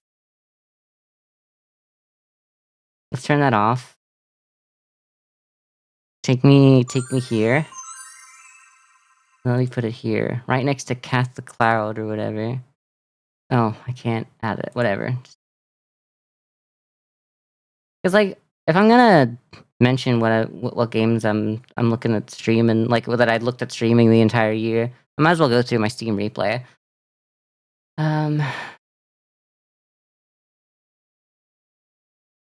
Steam. Okay. Yeah, of course. Um, add existing. That's good. Yeah, that's about right. Um, I want to fix it up a little bit.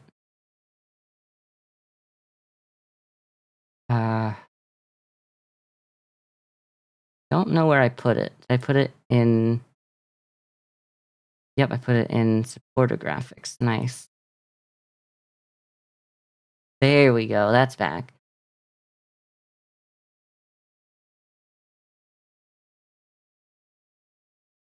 Let's just go here. Let's just do it like that.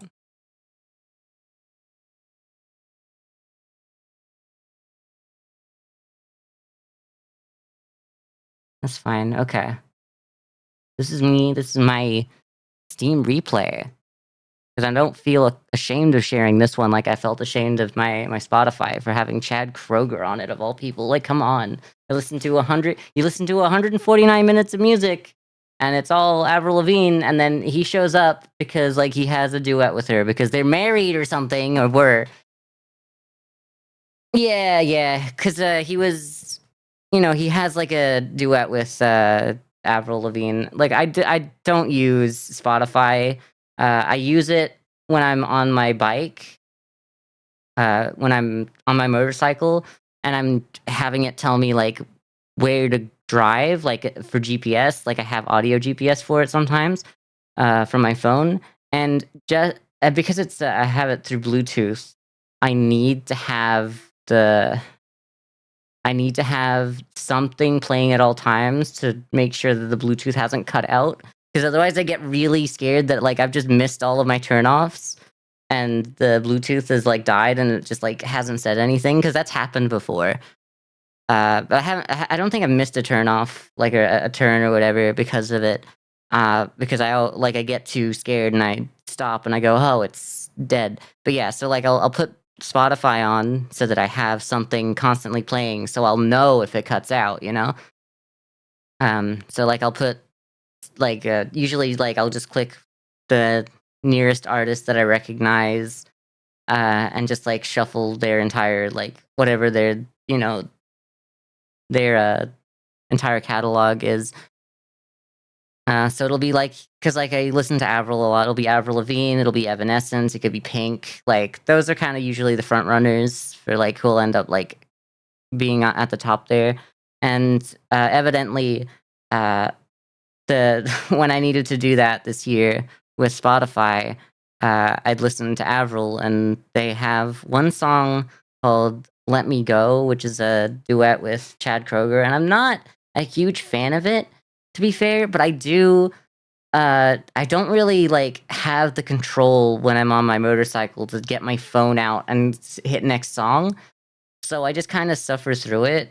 I say suffer, like it's not horrible. It's just not my type of. It's just not my song. But like, I don't need to listen to just songs that I like in that scenario. Like, I can go like, I don't like the song, but it's doing the purpose that I have this for. Right. Yumi Neko as your top song for YouTube music recapped was yeah, that's a uh, but yeah, I don't really remember what my top song was for Spotify because like the top ones all had like 3 and like except for one that had 2 plays. So if I like I said, I've listened to 149 minutes of music on Spotify. It's not really a good sample size of what I was doing for the year, what I'm into.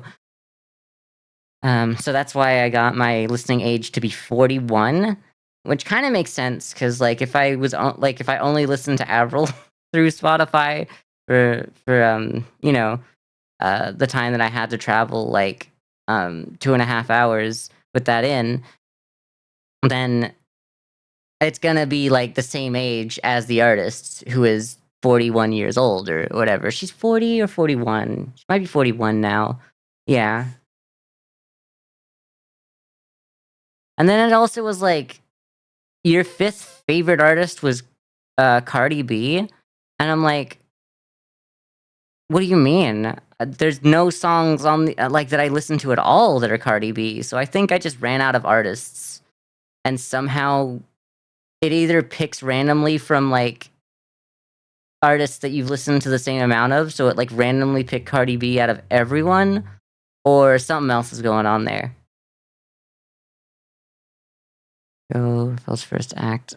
Oh, from yeah, you got some real video game music out here.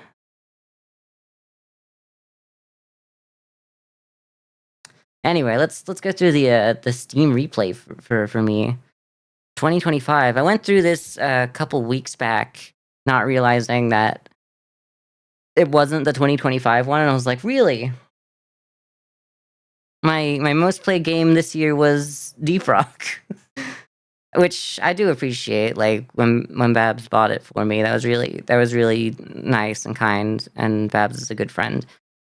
And I just didn't realize that I'd played it that much this year, and I didn't play it that much this year. It's not so much my game, but I really enjoyed the time that I spent playing it with friends, because it's nice to have a game that your friends all like to play, even if you're not going to, like, even if it's not so much your thing as it is theirs. It's nice to just kind of like hang out and play.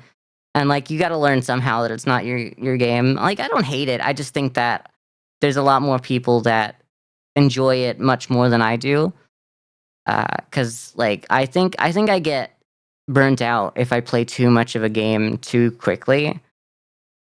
And like that's exactly why all of my streams of games are like, I'll spend 3 days on one game, maybe longer, maybe less, usually a bit less. But like, I'm not spending like a month playing through, like, I don't know, Claire Obscure Expedition 33, like some streamers. And that's fine. Anyway, so my replay is like telling me that I got 79 games played, which kind of makes sense. I have played through a lot of games on stream. I do have somewhere over 50 different games on stream this year, so that tier list is going to be pretty big. Everyone you've spoken to loves it, but I just can't. No, it shouldn't. I'm going to be rude. I'm going to be real rude for a second here and say Claire Obscure Expedition 33 did not deserve to sweep. Maybe it did, because like I can't say that I have any other games that I would have preferred. Like I didn't want Dispatch to win Game of the Year, because I don't see it as a game. I see it as like an overglorified TV show. That it just doesn't, like, maybe I'm really like elitist, like old guard about how, like, what a game is, but like that feels like it's something else. And after seeing like people play the first episode and not go any differently for anyone, I'm like, is it really a choose your adventure, or is it just a TV show that you ran out of funding for, so you turned it into a video game to try and get people to buy it a lot sooner? Would you rather no Claire Obscure and no video games, or infinite Claire Obscure and no video games? Yeah, no Claire Obscure. You're right. Shouldn't have had every award. Could have had a few, maybe Game of the Year, but it didn't need every category. Yeah, I'm glad like Mario Kart World won best racing slash sports game, because I think it really deserved that in that category. I understand that it didn't deserve the other one because Donkey Kong it was up against Bonanza, but yeah, I'm glad that, like, because like a lot of people have been hating on the new Mario Kart, and it's like, girl, it's Mario Kart. It's good. You're just mad that you had to spend $600 to play it, which I get. But if we're taking in, if like no other game do we take into account its price point for if it's good or bad for the Game Awards. But you were like, you only bought the Switch 2 to play this one game. And like, just because you haven't got any other good games yet, other than maybe Donkey Kong Bonanza, if that's your thing, you can't be like, oh, it doesn't deserve Game of the Year because like the amount of fun I had on it per dollar is not the same as like another game. It's still a good game. That's not even old guard. You just don't know what a game is. Look, I understand that Telltale has been games for a while, but like if they were already kind of like they put Minecraft on Netflix and they advertised it not as a video game but as a choose your own adventure like show, essentially. Like they didn't categorize it as a game. So it's very similar to that, but also there's less like actual diverging paths in that than in Dispatch than Minecraft. So if we can categorize Minecraft as like a choose your own adventure TV show for Netflix, then Dispatch has to at least not be a video game, in my opinion, you know? Honestly, the game that wins Game of the Year doesn't even need to win any other award. It's just best sum of its parts. Yeah, the sum of its parts, I guess. You know, people really enjoyed it, I guess, for the story, for the art style. I still feel like it should not like I think I could forgive it if it looked better. Like, I understand that, like, people love realism or whatever. Maybe it looks good because they look like real people. But, like, they had this whole, like, painting motif in it, and it's like, you have, like, games like Dishonored as, like, reference for, like, what a good, like, painterly style, like, video game could look like.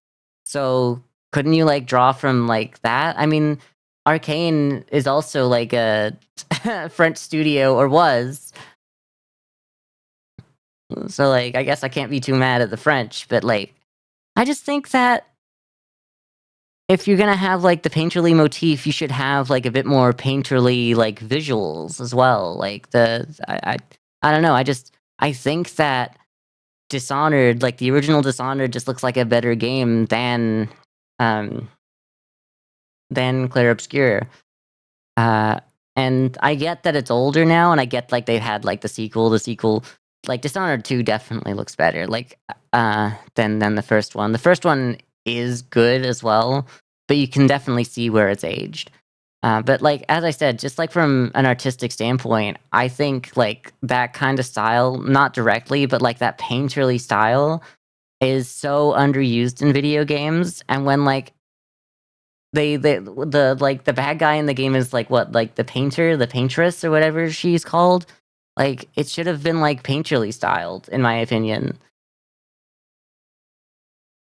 I don't know.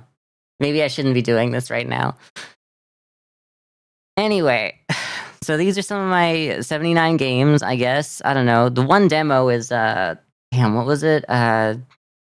Demon's Bluff, I'm pretty sure. One playtest as well. I don't know what that is. Maybe that'll be the playtest. The demo would have been something else.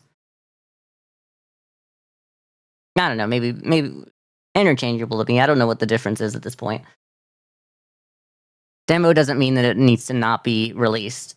It is a playtest. Okay.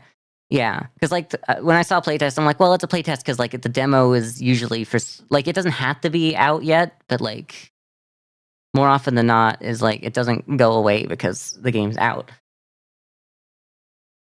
Um, sure hope Demon's Bluff comes out sometime next year. Maybe that should have been most anticipated game because like in July, August, we were so happy about that game. Like so many of us were like, there were dozens of us, dozens. God, I love him.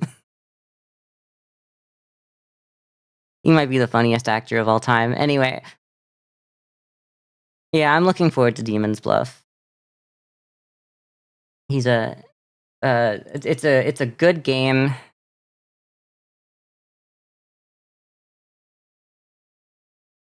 So we got Peak, Phasmophobia, and Repo up here. A lot of my games are uh like friend games you play with friends that I've played a lot of. Like Peak, 90 sessions played. That's crazy. Like a lot of it is because like the game crashed and then like I had to restart. So like definitely cut that number in half for number of times we played at like the very least. But 16% of playtime, like you can definitely tell 90 sessions doesn't make as much sense when you've got like 16% versus 5%, and that's like 9 sessions played versus 90. Like at that rate, this should be like 50% of the playtime. So I mean, it's definitely gotten a lot better. It hasn't been crashing as much recently, so they've definitely sorted that one out. Uh, Repo, I'm a little sad because like Repo had its time in the sun. It's still good, but like none of us are like itching to play it anymore. I don't know. Maybe I should try to put a team together. Now I compare down here. Okay. 739 achievements. The Steam median is 11. Girl, what do you mean? Is that just because you're counting all like dead accounts as well? Accounts of dead people? Games you played, 79 games, Steam median full. I can understand that because there's people who will only play Skyrim and mod Skyrim and play Skyrim and mod Skyrim, and that's it. Burned out hard on Repo. It got to the point I was refusing to play it. That's fair. Maybe it's time for it to come back, though. I don't know. If you feel like Repo you burned out on, I feel like Headliners didn't get the chance to even burn out. Like, it's a good game, but every time people were going for Repo instead, and I'm like, I honestly prefer Headliners. You got a problem with modding Skyrim? No, I'm just saying that there's some people in this world who drag down the Steam average, like, games played per account because all they do is play and mod Skyrim. And that's valid. That's a valid reason why that number is lower. My longest streak was 30 days, which is kind of crazy. That would have to be because that'd be during Demon Bluff era when I was like, for a whole month, I streamed every day except for the weekends, and then I did kind of like jump into Demon Bluff on the weekend, on that, like, from the Friday to the Monday. But I don't know what other games I would have played to continue my streak outside. I guess maybe like Peak, maybe some friend games. Yeah. Headliners is so good, and not a lot of people have given it the chance ever since they added like a bunch new levels and like the new store system. Like, the store system was a little earlier. There's more people that have done that than like the new levels, but when you got both, you got both. What I got by the numbers? Games gifted 5. I'm going to assume that's mostly. Oh, actually, no. A couple of those are to Vivian, but like Carry the Glass that we never finished. Maybe we could do that sometime. And new friends, sure. Badges earned. It's all just kind of stuff. Top category is LGBTQ+, which is crazy because I don't know what counts as that other than like date everything. Like, date everything is obviously LGBTQ+. But I'm trying to work out like how that's so high compared to like why is dog there? What's dog? Is dog literally like from like there's what's that game we just played? My wife hates me, so she stole my cards and threw them in the trash. And now for revenge, I'm going to divorce her and use the settlement money to buy a dump so that I can find them all again. Streamer is gay dog? Yeah, I guess. It kind of makes sense. Gambling kind of makes sense because we got like a lot of these roguelike games turn into gambling. Like, we played a little bit of Balatro at the start of the year again. We played Billionaire, which like would count as gambling, I guess. We played 2-3 streams of Clover Pit. VR kind of makes sense, but like I didn't think it was that much because I definitely haven't played a lot of VR. I tested a lot of stuff that I could do in VR because I want to do some streams that revolve around the game being a VR game, but I don't remember being what I played a lot of. I definitely bought Beat Saber because I was like, I've seen people play that and I want to try it. It's not really my thing. And like, so I learned this year that you can just like wirelessly connect like a Quest headset, like the Meta Quest, through whatever the Steam Big Picture mode is for VR. And I tested that towards the end of the year, but like I didn't do it early on, and I cannot say I spent more than like maybe 12 hours all up in VR. But I guess that kind of makes sense because I don't play a lot more than 12 hours all up of the video games I play for 3 days on stream. So like maybe there's a chance that it makes sense that it's slightly above everything else. But no, we played much more gambling then because we went to Billionaire. Like we spent more, like that's the one game that I spent more than 5 streams playing this year. Detective kind of makes sense because I did spend a fair amount of time in Shadows of Doubt. But I don't know what else, like I don't know. I don't know why cooking's up there. Like, what game did I play that's cooking? I guess I'll have to go through the list, but, like, I don't know why like, half of these, I don't know why they're there. There, I can, like, see, like, why it's there. I don't think I did it that much. I definitely didn't play it as much as I played Date Everything, and it's so similar. I don't know.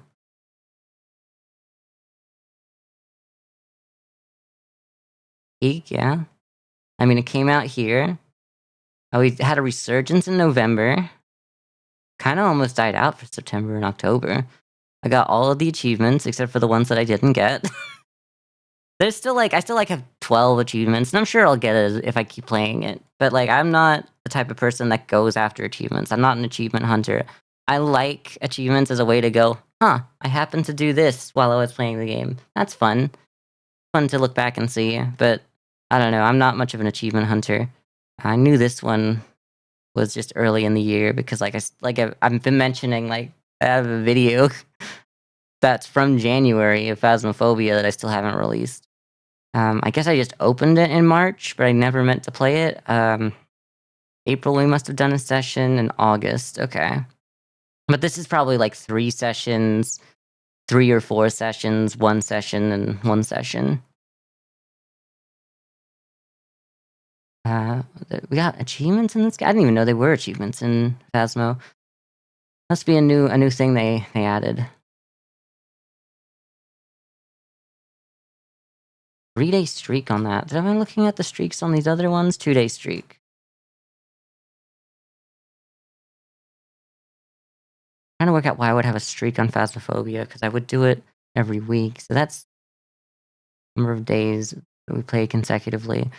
I think that would have to be because I probably took a screenshot for one of the videos I was working on immediately after playing it, so probably not really to play it again, but it could have been and I just don't realize it.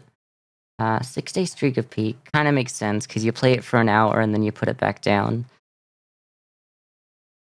Obviously, everything in Date Everything occurred in August. Yeah, we started that this year, 5-day streak, that makes sense, because we didn't play it over the weekend. 10 sessions played, so it would have been, 5, then 3, then 2, I'd say. And then we just kinda, like, hit everything. Like, it's a good game. I could see myself playing a game like this on my own, but, like, I think I got through a lot of the meat of it, and I don't wanna say the rest of the people that I haven't found, like, their storylines would be repetitive, but, like, it is kinda like the same thing over and over again, and it's fine to play on your own, but it's like it's really hard to, like, still have fresh things to say about the game, when you're doing the same thing over and over, even if the stories are different. So, like, I think, like, the fact that I played this on stream, like, 10 times, maybe 9, I might have gone back in to take screenshots, I don't know. But that's one of the games that I played the most, in the year, obviously, because it's here. Oh, and of course, Nubby's Number Factory. How did I play 26 sessions? I think it's because, like, I would turn it off and turn it back on a lot instead of, like, resetting. But 9-day streak. Like, we played that for, like, 3 days on stream. I played it over the weekend. We played it Monday. We played it Friday and Thursday, I think. Oh, and then I took some screenshots as well because I made I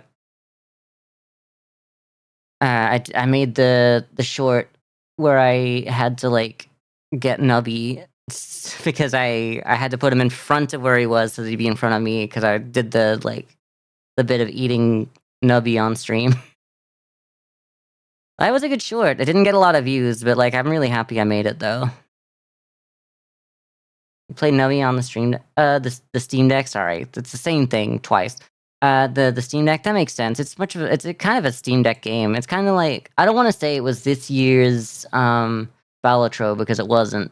Because I think this year didn't have a Balatro. It had a lot of games that were, like, roguelikes that people would play in that capacity, like, Billionaire was definitely looking pretty good as, like, a Balatro, replacement for the first month there in January and also maybe a bit of February. Um Nubby for March, maybe a bit of April, maybe May if you were still playing it after the updates. Then we get to June, and there was a bunch of roguelikes that I liked playing. Like there was Steve's Warehouse Physics Simulator, whatever. That was like a Suika like. I wouldn't say that that was anywhere near like the popularity of Nubby though. Uh, I don't think there was a lot of games that really hit that, really popped off there. I know that Joey played Clutch Time, the roguelike, the deck builder around basketball as the theme. Um, there was I'm gonna let you cook, which I didn't end up playing. I just bought it, so maybe we should do it at the end of the year here.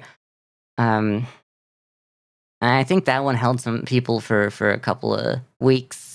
It's kind of like a roguelike. It's almost like a roguelike Papa's Pizzeria. And what do we get? I guess around July, like June, July to August, we had a lot of people who were in the roguelike scene just kind of playing Peak as well, alone or with other people. But what else was coming out there on the roguelike scene? I really like Dice with Death for the one stream we played that. And I really kind of want to go back because there was one moment that I want to turn into a short where I just kept perfect banking over and over again, and it basically turned into an infinite loop. And I think that was a lot of fun.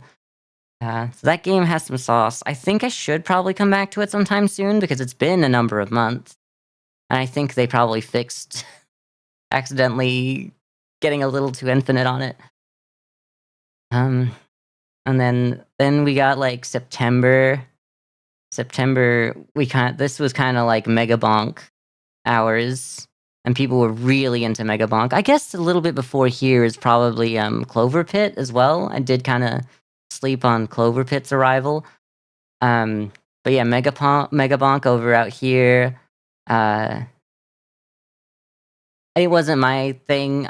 We played 4 streams of it, and like it the third stream wasn't great. To be fair, I think we kind of exhausted the game, but then we finally got the damn second level, so it just starred me long enough that I should have given up. But like, then we tried it one more game on the new, like the desert map, and like that was good, but it wasn't great.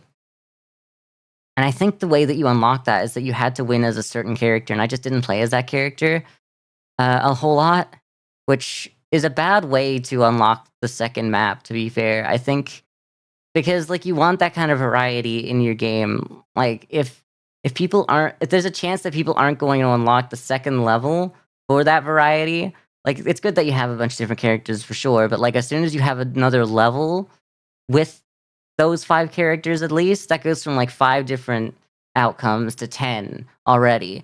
Like then you get people excited to play. So like that should not have been limited to beating it as one specific player. That should have just been like beating it twice, maybe like once, maybe twice.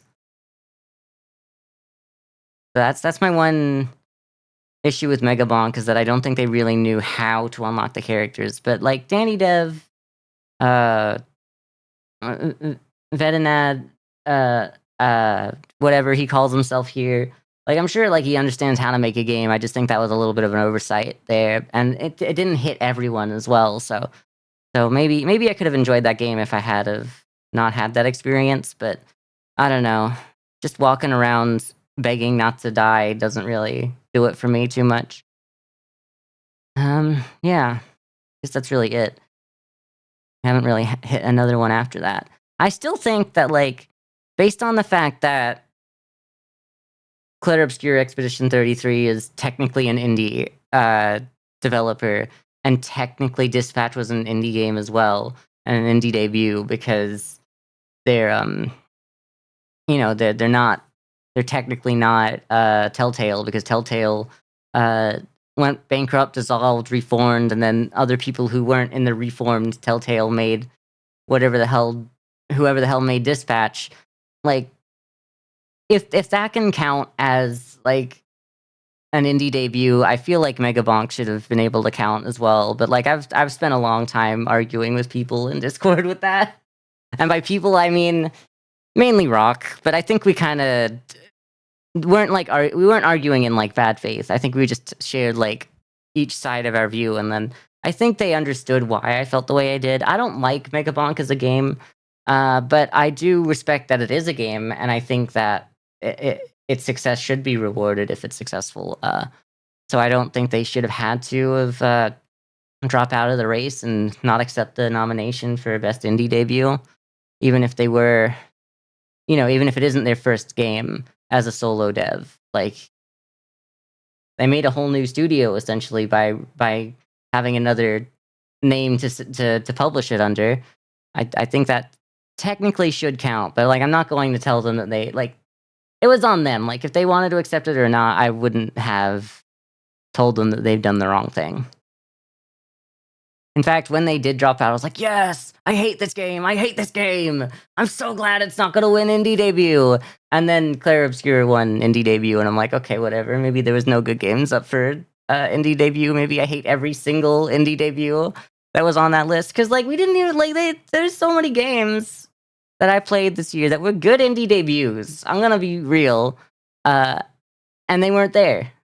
And that's fine. But I know that I play games that aren't like mass appeal as well. Like I play games that are like, especially when they're roguelikes. Like seeing Megabonk up there at all is like, that was gonna happen. And like I guess Ball X Pit was there. I guess I did kind of forget that Ball X Pit was like the indie, the flavor of the month after Megabonk as well. And I don't know. I think I just had some similar problems with that as Megabonk as well. Like, I think I liked it more than Megabonk, but I don't really. I'm not gonna go to bat for it to say that had to win. Like, it was middle of the road for me for what I played this year. Demon Bluff being my most participated in playtest makes sense because it's the only one.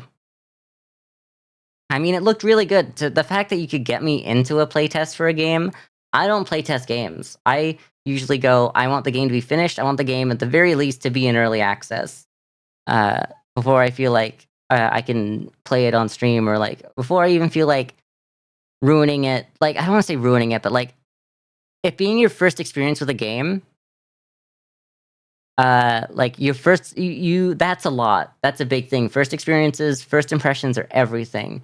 So me being like, yeah, I'm okay with my first impression of this game being in its current state when it's a play test. It actually says a lot about the state of the game and how like uh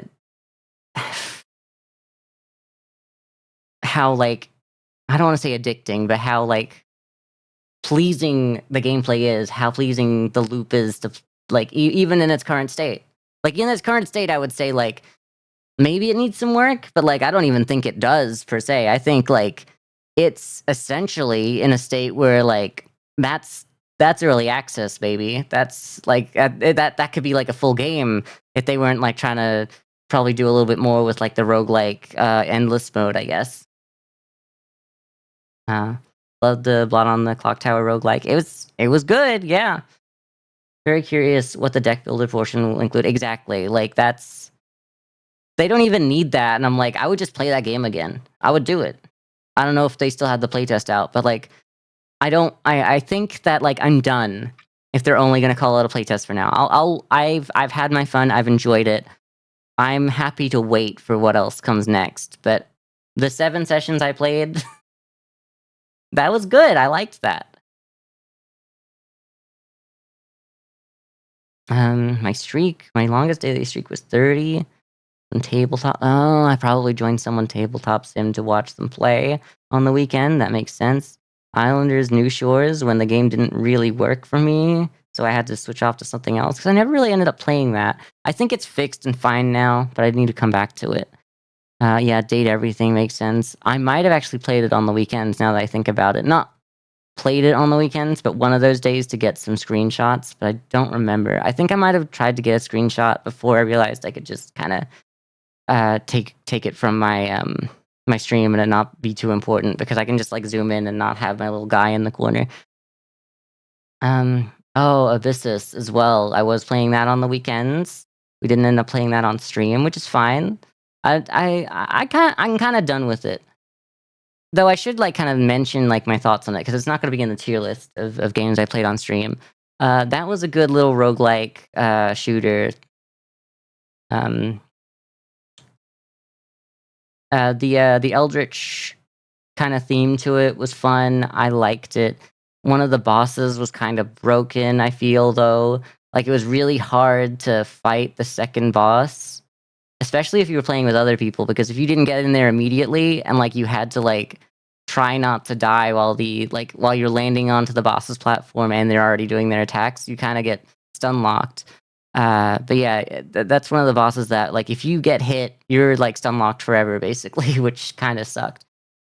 I don't know if they fixed it, but yeah, there was some issues with that one. But otherwise, I think it was a pretty good game. There's games that I've enjoyed more for being far less polished. Uh, I did see that they took out they took out a feature in that where like there was a point where it's like you get damage reduction based on your max health. And there was a run that I got that and I just kept going for max health until I hit a point where I had essentially what it what the math checked out to being 100% damage reduction. So in the final boss, I couldn't take any damage. Apparently, they've taken that out, but I kind of wish that I kind of wish that I'd had that one on stream. Maybe that was fun. Because it's always nice to like go like to try for one thing in a run on a roguelike, and then when it happens, and then it's in a way that completely breaks the game that like you can't die. I mean, sure, maybe I wasn't the most powerful I could be, but like I could just sit there and take 0 damage forever. That was fun. I like that. This would have all been around when I released Shelby's emotes that she made. Because like it would have been House Flipper 2 and House Flipper for the first bit, and then we did all the rest of this later. In that same month. That was probably like the height of the stream this year was that month because like what was it, July, August? It was July, wasn't it? Oh, it says so up here. It was July 25th to August 24th. I feel like it was earlier, but maybe I'm stupid. I don't know. That's nice. What else we got here? I might remember some of these games. God, the coin game.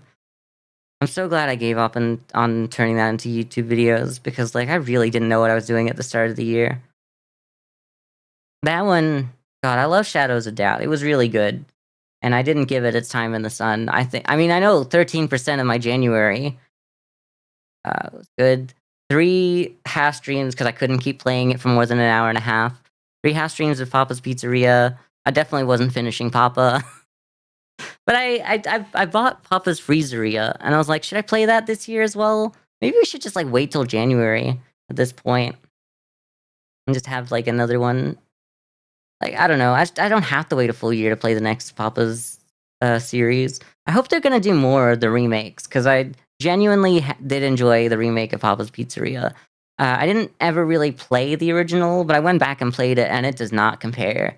I mean, I'm sure it was good if that's what you had for free to play on your web browser as a a 6-year-old in you know on your parents' computer or whatever. But yeah, no, they fleshed it out, and it feels a lot better to play. And so I'd be open for them to like just keep remaking those ones, girl. I'll give you $10 a year for that. You know about digging a hole? That really swept in February. Like that, everyone played that for 4 hours, 4 to 6 hours. Was like, this is great. This experience is great, and then we just kind of like moved on. But it was a good moment in time. Like you got to hold on to those moments. We never came back to Fruit Bust. It's almost been a year, and I keep saying like I want to, but it's just hard to get back into some games that you've left in the middle of them. Animal Shelter, I really liked as well. Animal Shelter, I think that's when the stream for the year. I think it kind of like this really shaped how I play games on stream. Because like this was just like whatever the hell, whenever the hell, out of all of these.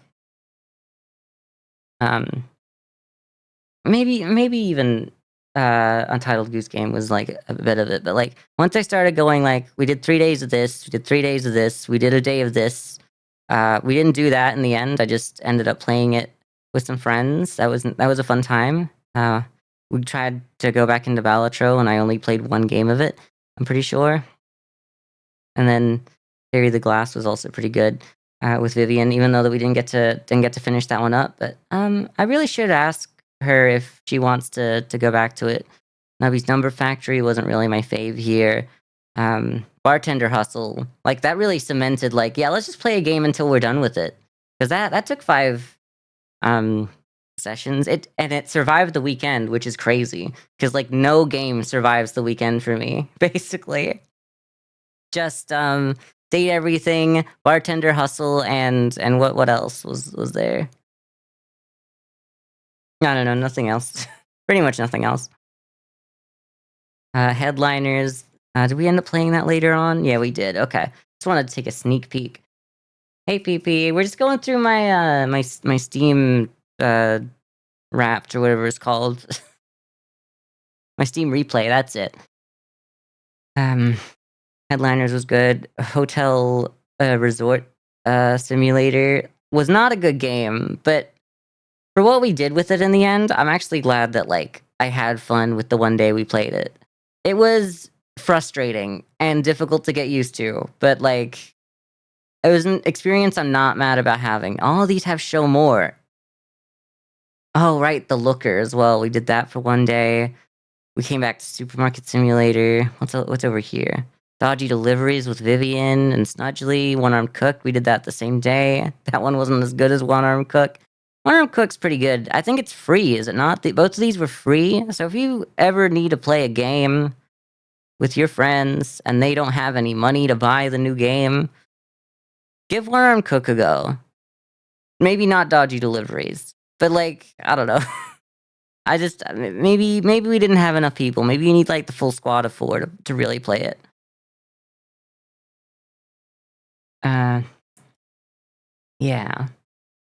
And this is when Repo released. Yeah, because we didn't have it February.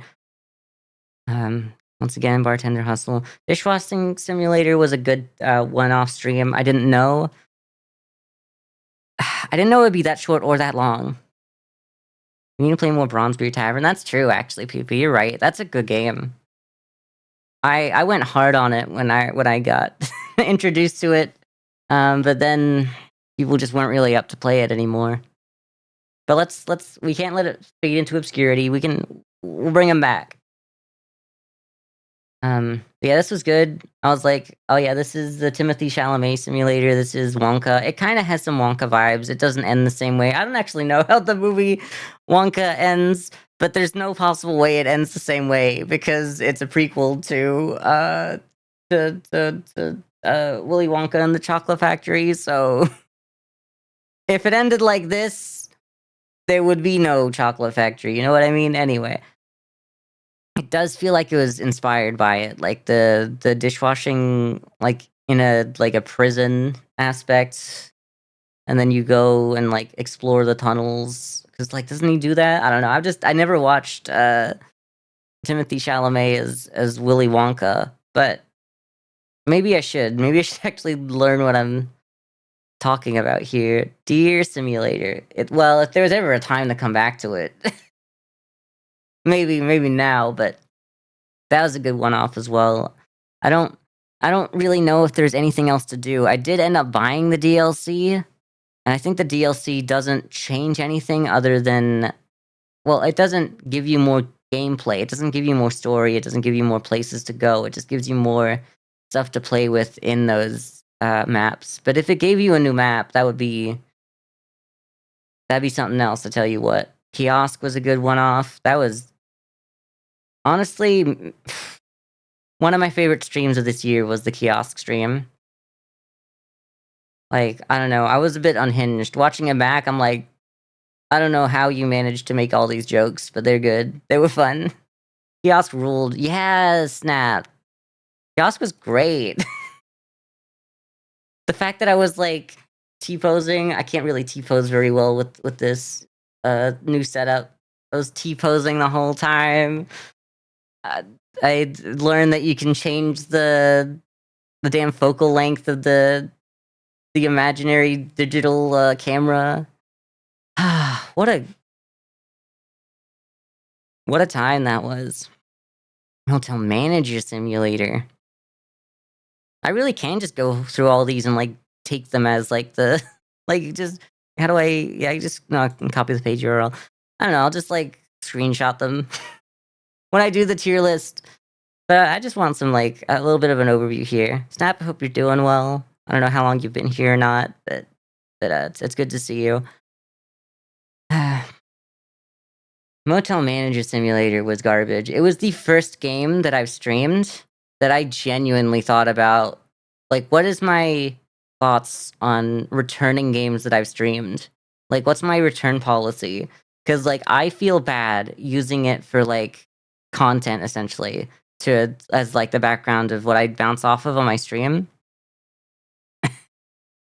But it's really bad, and, like, the AI voices, it's nice that you can turn them off, but, like, it's cool that we found out that after the AI Agent 47 Hitman voice being our grandfather in the letter, which didn't add anything to the game. Like, it didn't have the same freedom as like a game like uh it didn't even have the same freedom as Hotel or Resort Simulator had, and that was garbage. We stopped. Wait, what? Yeah, there was like a AI Agent 47 voice as your grandfather reading out a note that he left you because he left you this motel to manage or whatever. Actually, he didn't leave you anything. You just I don't know why you had the motel. He just said I leave you nothing. I just wanted to leave you this note to let you know I hate you essentially, which didn't really make a whole lot of sense. I cut the stream off early playing that game. We had 30 minutes left. I'm like, I don't know what else to do. I don't like this game anymore. Like I'd squeezed it. I'd squeezed it and nothing was coming out. Um yeah, so I really feel like the gameplay wasn't balanced. Like if you tried to run the gas station and attach to it, you would always be going to gas someone up. Like there was no balance. Like you had to constantly be making the rooms, but you also had to run the front desk, and you didn't have any workers. At least not for when I was there. Like at least Sunset Motel, as much as I had problems with like how they split the work up between like you versus the workers, and like each worker had like one tiny little job to do, and you had to get like two workers to do a full job. Like they'd each do half the job essentially. Motel Manager didn't let me unlock workers at a point where like I definitely needed them. And like I just would not recommend that game. And I said that during the stream. I don't recommend it. I which was like really the other reason why I'm like I'm not going to refund it because I'd feel bad telling people not to buy a game if I refunded the game. Like that's like someone put some level of work into this even though there's like a lot of AI elements into it. So like I feel like me buying it like is kind of like my way of being like I can share my full opinion on this without guilt. If I had refunded it and also told people you're not allowed to play this game, that'd be a bit much. But yeah, no, there was not a lot of different like wall textures. There wasn't a lot of like ways to like decorate the room. And if it's literally you building a motel and it's so limited in how you can make the rooms look. Like I get that there's like the gameplay around just like throw one of each thing that you need in there. And then like you've made a motel and the number go up, but like I don't know. There's so many games that do that better and let you customize the space so well that I don't know why you jump in. Like there's Hotel Renovator. Um, that really is like the peak of like all these hotel renovator, like hotel simulator games. And then I think we get to one a little later down the list. I won't go too into detail. Game Time Glizzies, that was a fun little one. I think that was like $3 or something. I don't think we ended up beating the game in the end, but it's a bit hard. I don't know. I think you might need a little bit of luck on your side as well. But then again, it's just hard for me to do everything all at once. It's very fast paced. But it is a fun little game. I guess that's why we have cooking. Now that I look at it, that doesn't count. That might count as cooking. No wonder we have Bartender Hustle and Game Time Glizzies. That's why cooking is there, and Papa's Pizzeria a little bit, and you. Even though I forget that I played you with other people because we didn't play it on stream. That would also count as cooking. Now that I look at it, okay, I'm seeing where like why cooking was out there, and kiosk obviously. There's so many of these cooking games that are like not really cooking. Because like kiosk, uh, okay, no, it is cooking, but like it's very bare bones cooking, but it is fun. It is like it is nice. Didn't realize how much I like cooking games. I guess I don't like cooking, but I like cooking games. Apparently, Repo had like a bit of a resurgence, and by that I mean we just kind of kept playing it. Blueprints. How did I get 22%? I guess I didn't really play a lot of games in April. Yeah, I did kind of like crash out. And by that, I mean, like, I just kind of like, I had no energy to do anything else. I played like 3 hours of Blueprints on stream and I never came back to it because I just didn't stream for the rest of the month. And then by then, like, Blueprints had kind of had its time. But, I should really think about going back to it. Like, if we ever hit another game drought, like, it's definitely something that I should try. Everyone loved it. It didn't win any of the Game of the Year awards, I guess, but it was nominated for a couple, and that's pretty good. Like, it's always an honor to be nominated. Like, that means that you were in the top. Like, you were one of the top games of the year. Like, that definitely. I guess I went and played some Plague Inc. at one point. But yeah, otherwise, this is all just like off stream stuff. I forgot about Drop Duchy. It's a good game, but like I just don't have the time to like play run after one run.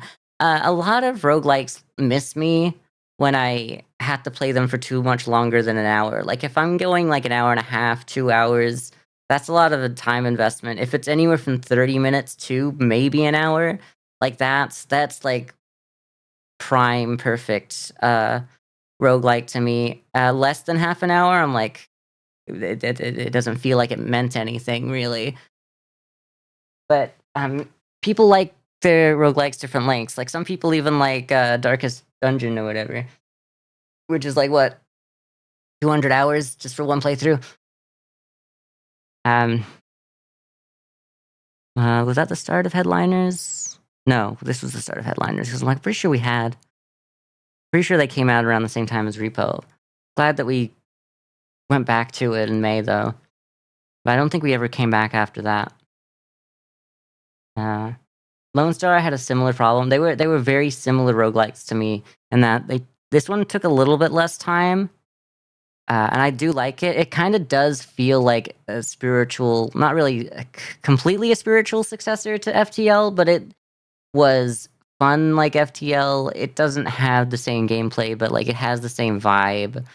Um, you're not micromanaging your crew. You're just managing the 9 slots you have for weapons or whatever. Uh, you just have 9 things you can have on your ship, and then you have to make them work together, like in chorus. They need to like synergize, and that was always fun. I love a little roguelike that's essentially you giving yourself your own puzzle game as a way to like, how do I make the most out of the cards I've been dealt? Because it kind of is like deck builder in that sense as well. Church Simulator, damn, that was a good one-time stream.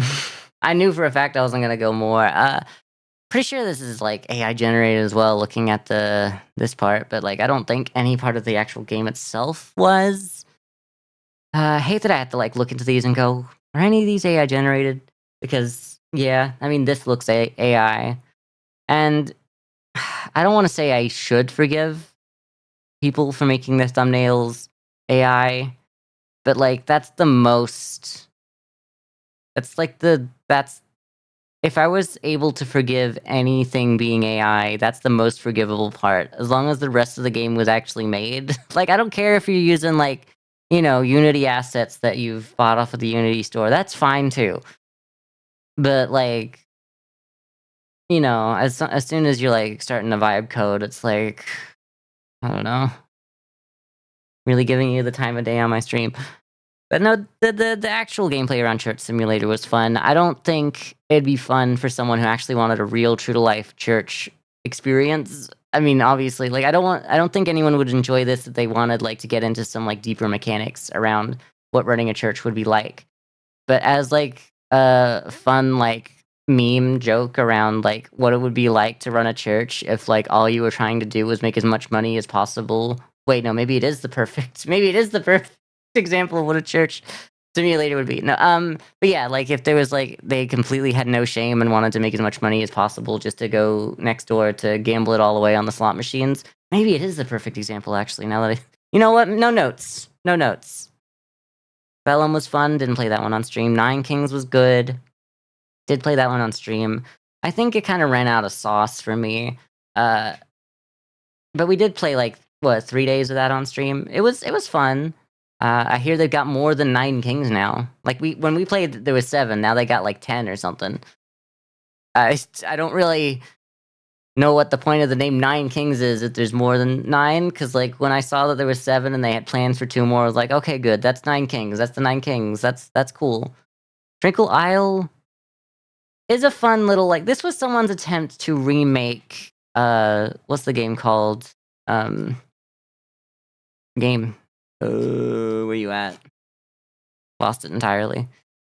Uh, New Shores, what was it called? Not the New Shores of it, but, like, the Islanders? Where's Islanders? How did I miss the executive? We're not down here yet. Um, Islanders. I don't know where's Islanders?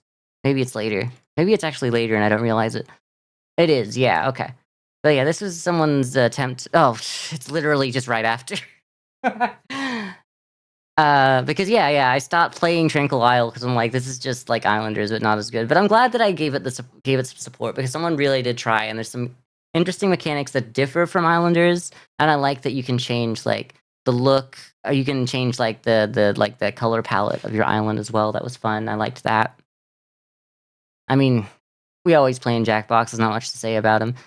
Um, yeah, Islanders. It's hard to beat the original. It really is. But like they tried. They had a few like rough edges or here that I'd still just go like I prefer to play Islanders, but I'm glad that I had the experience.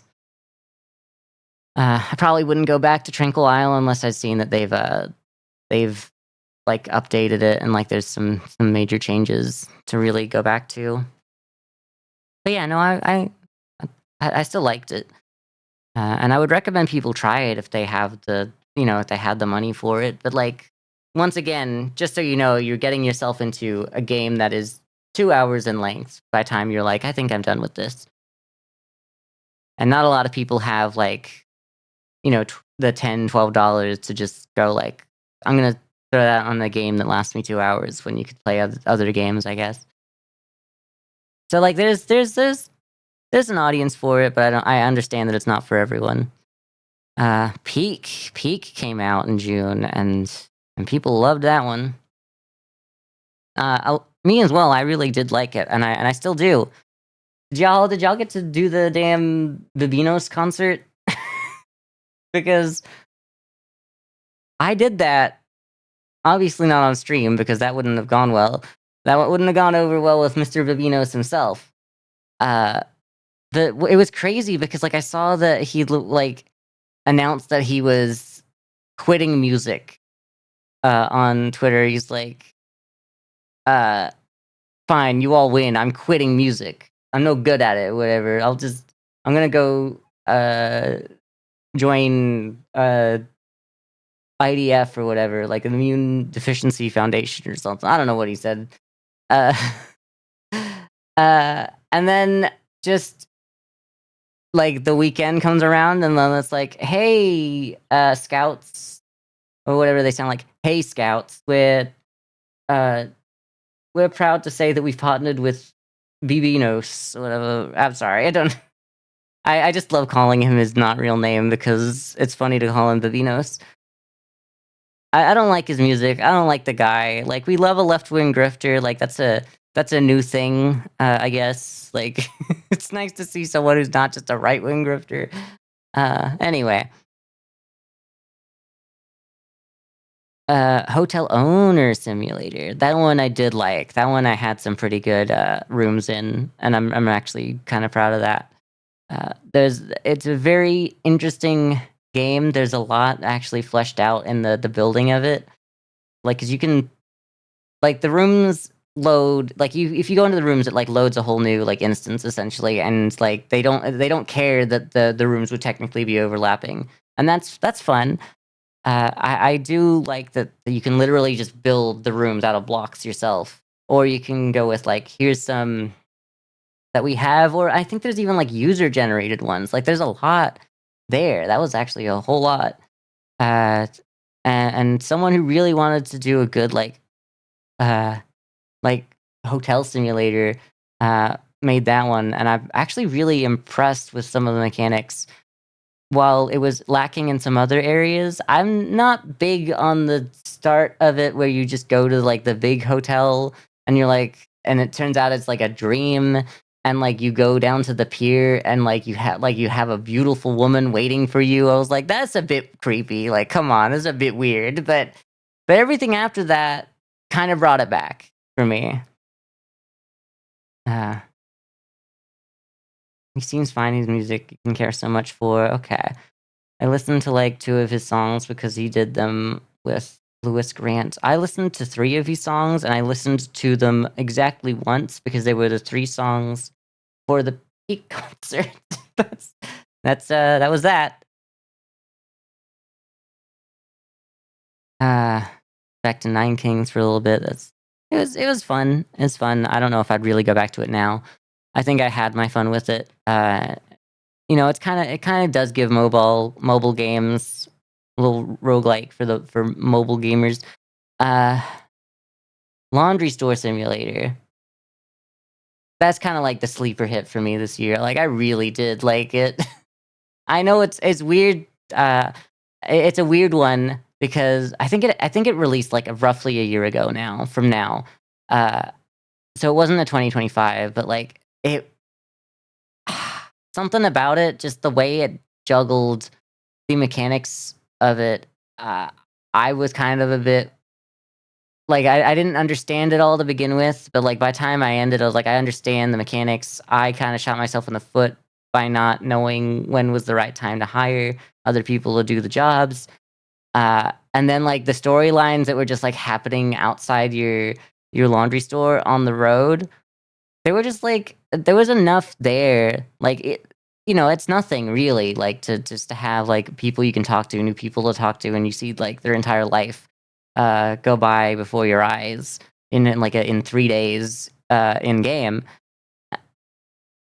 It's nice to just kind of like have a little bit of something on top. Like if they just had the laundry store itself, sure, that's fun. Love number go up game that like has you doing menial tasks, but just like the story about like helping Santa's reindeer, I guess, really left an impression. But the story about like the woman who went missing, the story about the ghost child, the story that was literally just Slender Man, uh, helping the DJ find work, and now they're like a famous DJ. It was all like it's all really out there, like nonsense.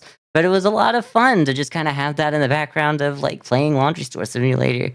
Um, and I think that was good. I think that was a really good balance of a few different like mechanics and like content to like really keep you really keep that dopamine coming while you play it. The executive movie industry tycoon. Uh, that was a good game. I couldn't figure out how to like take off the ground. I know that Rock said at one point that I might have been doing like too good early on, so that there's not a lot of like contrast to like because like you're supposed to like struggle, and then when you hit it big, when you get your first 10 out of 10, it's like then like because of how like much the contrast is, and because I was getting like 8s and 9s before I hit my 10, like I was already like I never really had a bad one. So I feel like there was never a moment where I was like there wasn't a lot of like fluctuation. I don't know. Maybe I just wasn't doing good. Maybe you're supposed to hit 11s and I don't realize that like it's just so easy to hit 11s. Uh but yeah, no, I feel like I was just drowning in that game by the end of it, and then I just never came back. Because it's just one of those games where it's like I want to get to a point where like I'm okay coming back to it after the weekend, but like I don't know, after playing like half an hour extra on stream, just didn't really hit. But I do think it's a good game. Like I loved Game Dev Tycoon. It's very similar to Game Dev Tycoon, which I think is why I had like some idea of like what you want to do with your sliders.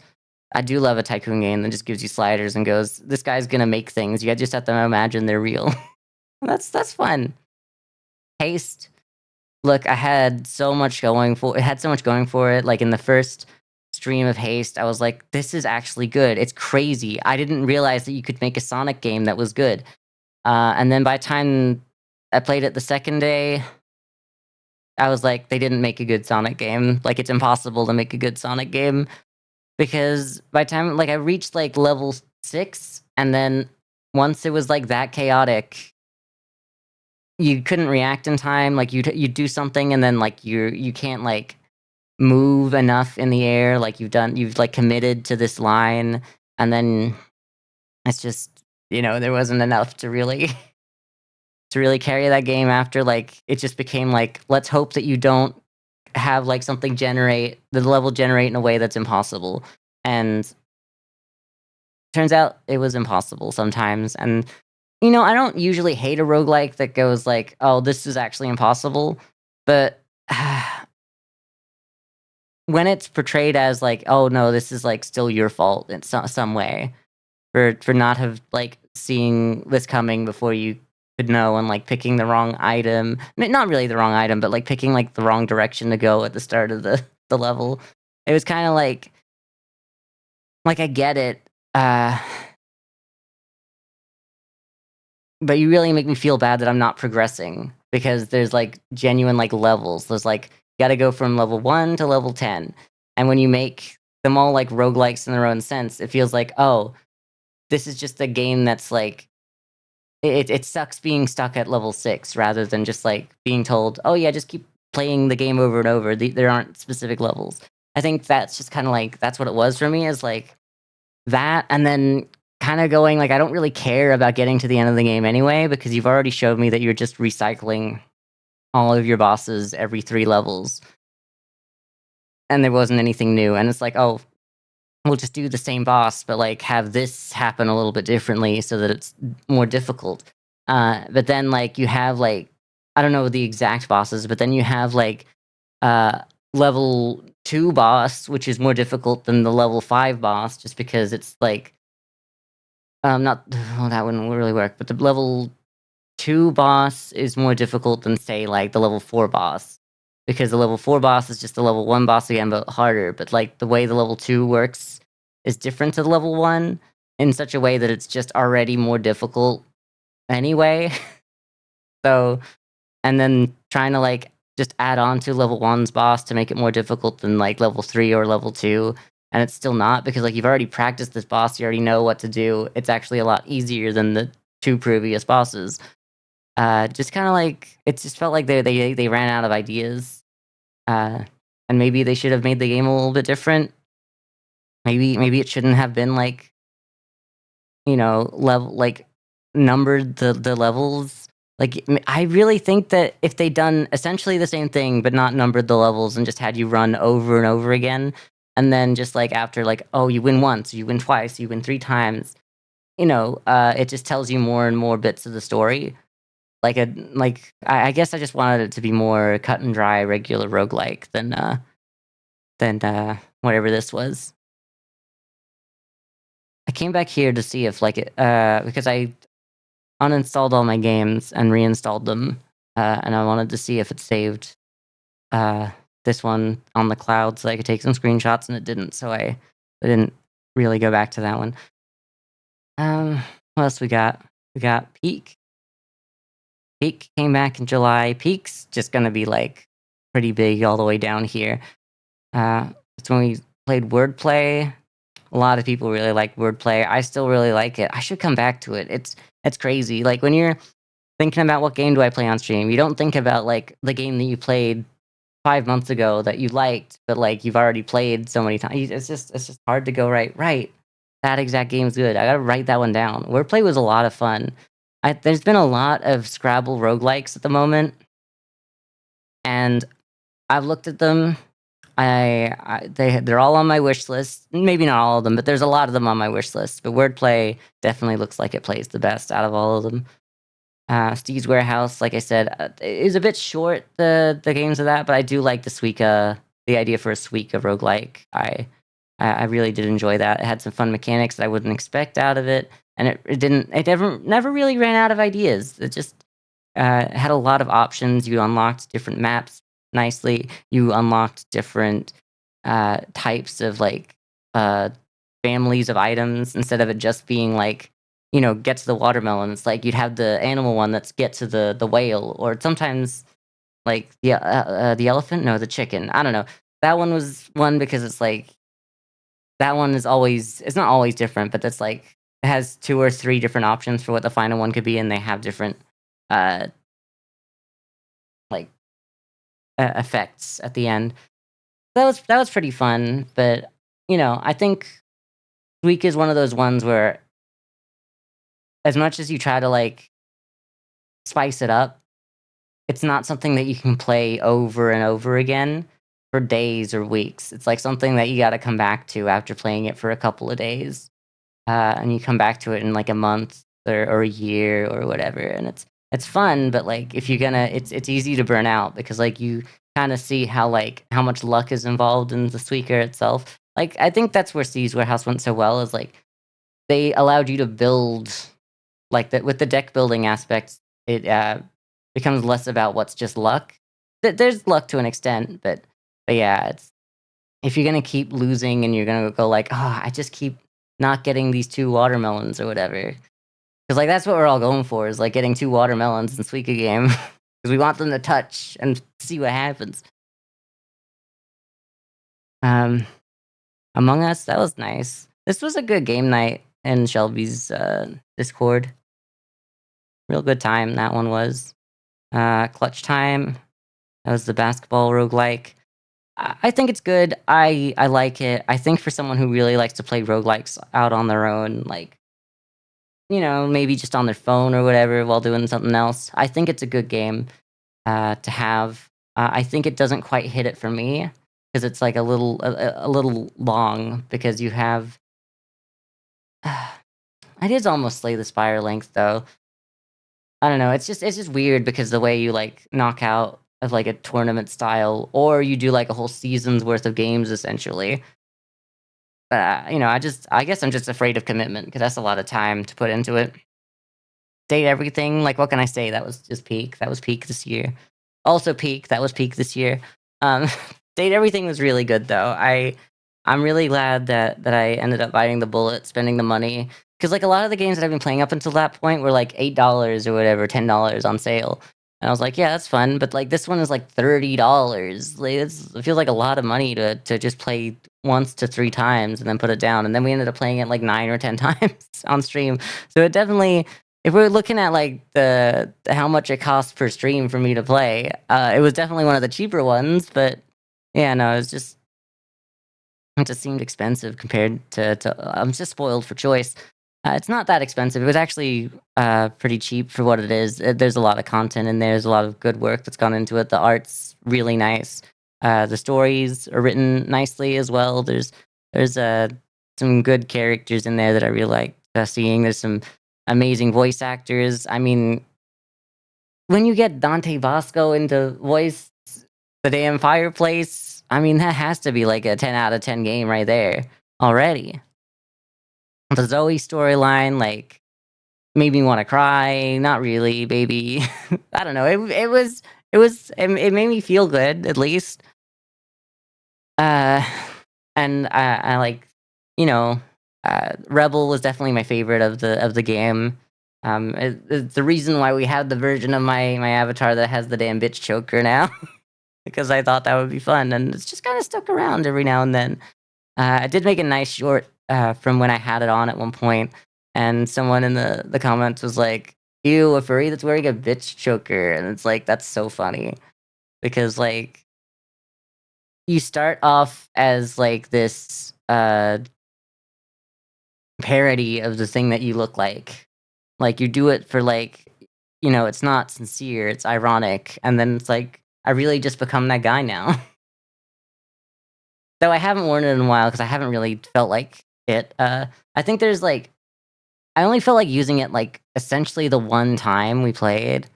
Well, while playing Date Everything, and then I changed it once because like I felt like it was relevant. I don't remember exactly why or what we were doing at the time, but it was a good time. Die in the Dungeon, we played that for 2 days.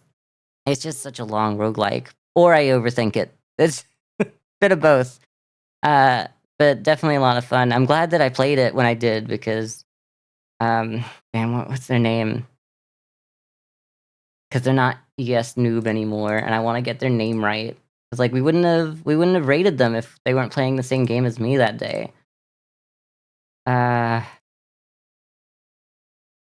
Edgar One, that's them. I should really check them out. See what they've been doing recently. Because it was nice to just kind of like talk to someone new. Even though they try to meet us on you know speaking a bit of English, and I tried to speak a little Spanish. I hope you you guys don't mind if a white guy starts trying to speak a little Spanish, do you? Anyway, he is coming. I'm pretty sure we only played that as many times as we did because y'all are freaks and just like that it's called He Is Coming. I'm gonna blame that on chat. It's not a bad game, but like I think there were better roguelikes in the roguelike summer. Dice with Death, I did like that. I kind of want to give that another try once I see like if they give it like a major update. House Flipper, always going to be one of my favorite games of all time, and so like House Flipper 2, I think would be too if I gave it like a bit more like the time of day at this point. Maybe we really just need to have like a week where we play House Flipper 2 on stream. Maybe I really need to do that. Islanders New Shores, like I said, we haven't played it yet really because it didn't really work the first time I launched it up. I think it mostly just wouldn't capture, and I think I'm probably just better at streaming, and that was probably on me. Um, Came back to wordplay again. I mean, this is all just kind of like standard. Clover Pit. Um, Clover Pit's a rough one because I liked it to a certain extent, but like I think it became a solved game too quickly for me to really feel like there was any risk winning or losing. And the risk came at like, do I get the items that allow me to win? And then it's like I keep rolling until I find the answer, or I don't find the answer and I reset. So, like, I mean, I like the aesthetic. I liked some of the early gameplay. I just don't think it's for me to play it more than I did. Peak kept going. Then there's Mega Bonk. We've already kind of had my thoughts on Mega Bonk. I think they deserved to accept their nomination for breakout indie um, game, but I, you know, I wasn't such a fan of the game itself. I had a few hangups on it because I just it wasn't unlocking stuff fast enough for me to feel like I was actually like had enough to do in the game. And I had a similar thought around Bollock's Pit as well, like uh but like slowly once we build up and once I worked out how to actually do the secondary mechanics of the game and like do the damn farming, it wasn't so bad. Sunset Motel, that was nice. Part of me wishes that I'd like stuck it out and played it a little bit more, but I think most people in the chat were done with it. I think I was mostly done with it, but I just kind of want to see what else the game has. Uh, I don't know. There was an update a little afterwards that there was like you can do RVs as well, which maybe there's like a time for it to come back next year, but I'll just keep the save until then. King of Retail. I mean, I guess we gotta like open this up because King of Retail 2 has gotta be down here somewhere. King of Retail, I'm glad it's still such a good game. King of Retail 2, it needs a lot of work to even measure up to the original. Like, spending an hour just trying to do the starting up on the first day really sucked because it's not the same game. It's not it's they really went full autism mode. I can't say that. They went like they really getting canceled. No, not in a bad way, but they were very detail oriented and they wanted to get everything perfect in King of Retail too. And like I appreciate that for people who want like a real like uh detailed shop store simulator experience. But it does lead to the early parts of the game being really difficult to like get through, and that's where you gotta like get me on board. Like, there's a lot of stuff that's just like not good for like quality of life that you've just kind of sacrificed because you want uh so many items in the store. Like the fact that there wasn't like there was just folders upon folders of things to do in there, and then which is nice to have it all like laid out in an easy way once you learn what the folders and like the that style is, like how it's all um kept in there. But King of Retail just having everything out all at once right there for you to see, so I didn't have to go back and forth through folders to compare which one of these items should I get. It just made it a lot quicker. And like while this is more organized, it just wasn't as friendly that way. What else? We got Bronzebeard's Tavern that we need to play again with PP. Um, Peak, because it's always going to be there. RV there yet? I played a little bit of that. I was hoping to play it on stream one day, but the moment kind of passed, and I'm kind of done with it as well. Yap Yap, very similar situation. I was really hoping that we'd play the demo of that at some point. That'll be demo versus playtest. Okay. Well, that was kind of a playtest as well, honestly, if we're being honest. Uh, but yeah, I hope that when it comes out, there's people that are excited to play it with me because I want to stream that one. I do like it. I think it needs more polishing.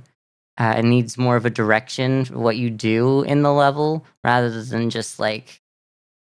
It's nice. It's fun to explore. It's fun to like try to meet quota, I guess, because it's kind of a lethal like in that sense. But it needs a little bit more sauce for some staying power, and I get why it's just a demo. Well, it was just the demo when it was. We got click holding was an interesting one. It was art. It was art. I did like it, but it's just not. It's not something to come back to. It's definitely an experience you do once, and that's it. And that doesn't have to be a negative thing. A lot of the games that I played are games that we played once or up to 3 times on stream, like days in a row, and then that's it. You just don't come back to it, and you go like, "That was fun. We did it." Yeah, not really a lot going on here. I just tried. You could kind of see where my life fell apart here. Um, and then we got December. We got the mall simulator. I was buffering. Are we talking about Yap Yap? Oh, we can go back to it for a second. But yeah, Yap Yap was fun.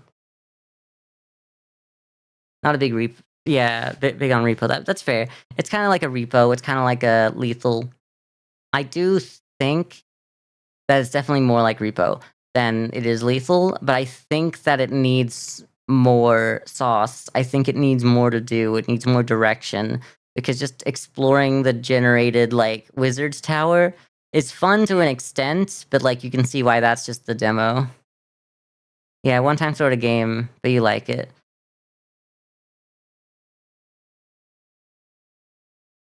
Yeah, it's a one time thing, and it was a good experience. I'm glad I did. Here you can see where my life fell apart, and then and then we're back to like, we played some mall simulator. I was happy with it. I think that I should have been allowed to open the cinema. I think that after the amount of time that I put into it, once you reach the second level, it would be nice for the first thing you do to just open that cinema. It would be really good. It would be really good because you do so much of one type of gameplay for so long, and then it starts to get repetitive, and then if that moment was the time when you opened up the cinema and, like, it had just some fun, like, even if it didn't mean much for, like, how you actually change the gameplay loop later, if you just had a moment where you're like, "Oh, I could, like, put a file on my computer up on the big screen just for some," like, just something like that could have been, like, a little bit of fun anyway. But instead, no, I still had to do, like, another couple hours of that game to even unlock that, and we unlocked the arcade instead, which you can't even play the games in the arcade. So Mall Simulator was, like, a nice experience. It obviously, this is made with AI, this thumbnail here, and I am pretty sure that the music in the title screen was AI as well. I'm glad that there's no AI in, like, the rest of the game, like, well, no AI, music in the rest of the game, but I do think they should just take the AI music out of the menu, like, would it be so hard to, like, license, like, one song or, like, get something that's in, like, royalty free for that spot? Because, like, it's essentially what you've done with the AI, with that one AI song being the the I don't know, it's just disappointing because it's like, if that's the one thing, plus, like, I guess, well, it's not really the one thing because, like, let's be honest, the posters were all done with AI as well, and, like, the M&Ms, I don't know. I can get behind that they're, like, I don't wanna say that I can get behind, but, like, they kinda seem like they're placeholders, but they're not. Uh, I don't know, I just think that, like, it's close. You could, if you just, like, made some of those things that are obviously AR art by just, like, graphic design is my passion for, like, 10 minutes, I think you would end up with something that's funnier looking anyway. Because, like, it's just they were trying to, like, the telling the AI to turn M&Ms into, like, a funny little spoof of M&Ms, and it looks way too much like M&Ms, and it's like, just do that yourself. So, like, I have a mixed response to Mall Simulator because of, like, how much it relies on, like, AI art, really. Uh, and, like, would it be that hard to, like, buy something else, like, something off of the Unity store as well? Because, like, that some of it was on the Unity store. Um, Damn, we got the ad. Damn, I was so close to getting through all of the stream without that. Uh, yeah. We got Ultimate Sheep Raccoon, which just, we've only had one session of it. It was about an hour, hour and a half. I really enjoyed it. Of course, I did. I won like 3 times, so I guy who had the best experience playing the game that their friends lost at. Yeah, I like that game. I think it's a good successor. It's a good sequel to Ultimate Chicken Horse. There's, like, what else is there to say about it? I'm glad that they didn't just try to make the same game again. I'm glad, like, I like the bikes because it's like, instead of it being the same game, it's an adjacent game. I like that there's no grid anymore. I feel like it makes more sense for it to not be on a grid if we're, on bikes as well. So, like, it doesn't take anything away from the original, and I feel like the original is still, like, right there. You can play it. It's still, there's a lot you can do with it. Uh, but yeah, it's just Ultimate Sheep Raccoon. It's a worthy successor to the Ultimate Chicken Horse. My wife threw out my card collection, so I bought a dump. Find them all. I was looking forward to it when I was recommended that game. I thought it was a good idea. It relies too heavily on AI. It relies too heavily on being streamer bait because, like, it's only good for an hour, maybe an hour and a half. Uh, I don't like the AI music. I don't like that they have claimed that yes, it is made with AI, but they remastered it and cleaned it up, being a like as a real person trying to like just make music. Just like make music at that point, or use the time that you would have saved not making the music to buy like to I don't know, just like buy the rights to some music, commission some music. I know it's not the cheapest thing when you're like a solo developer, or like an indie developer anyway. Like not all of us can be out here having like only a $10 million budget like Expedition 33. But it's just like it's just not enough, and it's just too streamer bait. Like I enjoyed the start, I enjoyed the premise, I like the colors, I like the art style, I like it, but it needed more. Because after an hour, it's just the same thing over and over again. From what I've seen online, it's not balanced. So you'll like get all of your upgrades and still have more stuff to do.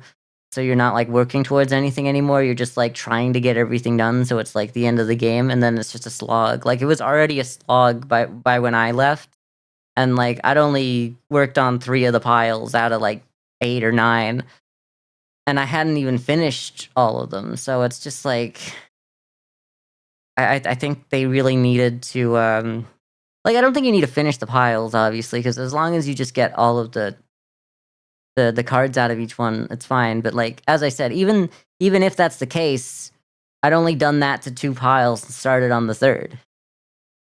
And then like it's how broken it is having to go all the way down to the um to the last one with the dog. Like they don't expect you to get that far into the game, clearly.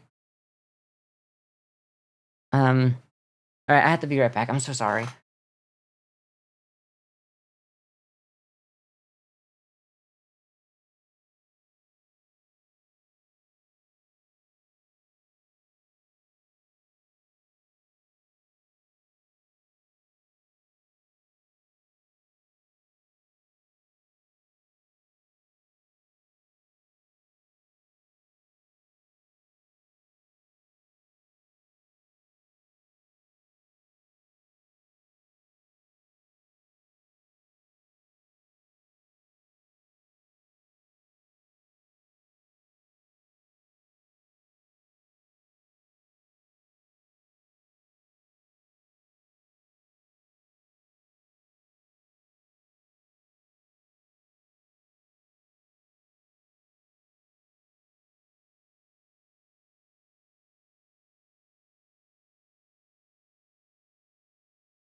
Oh, sorry, I knocked something over. I had to. I'm so glad you couldn't hear me knock that over. Uh, Muted. Sorry, I was getting my neck thing back on as well. I am muted. Well, I'm not muted anymore, but yes, thank you. One thing left. Last guy.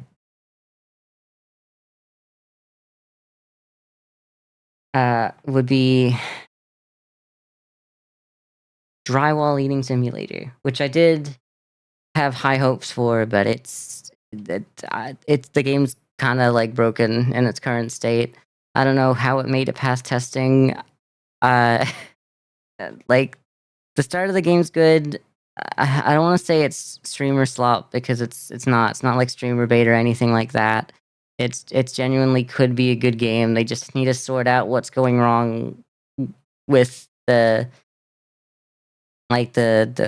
quests where I'm at, because it looks like I'm right at the end of the game, but I can't finish it. Uh, and that's disappointing because like this could have been a good game. It wasn't what I expected it to be at first, but like a nice story-driven game about eating drywall and just trying to make it through all the levels, and you know, experience whatever the experience the developer intended you to go through, like talking to this phone about, like, how they had this cool AI experience for you, like, this test. Uh, it could be fun. It could be, like, something on the level of, like, dishwashing simulator as well, but that's really all there was. Damn, I can't believe that I talked about every single game I played this year. If I was like a good streamer and I showed up to actually every day that I was set to do it, we would be here for like another hour and a half at least. But yeah, no, I've really enjoyed this year. I've really enjoyed the whole like streaming experience this year. It's kind of like the best year of streaming I've ever done. Mostly because I did it for most of the year instead of just like dropping out. Uh, well, like I did drop out in like November and then a little bit before that as well. I don't know why that was close to my face. But anyway, I've had a great time today. Thank you all for being here. I'm so sorry that we couldn't get through before the ad. Uh, I was trying to like snooze, but like I couldn't stop. I couldn't shut up. But yeah, thank you all for being here. It's nice to like hang out and chat sometimes. Um, Bye, gay dog. Wow, you can't just call someone a gay dog like that. That's not nice. You should not call people that. I don't know. We're just going. We're just going. I am a gay dog. I'm a gay deer though at the moment, kind of gay reindeer. All right, bye everyone. Thank you for being here. We'll be back tomorrow. Maybe I'll be on time. Who knows? Bye.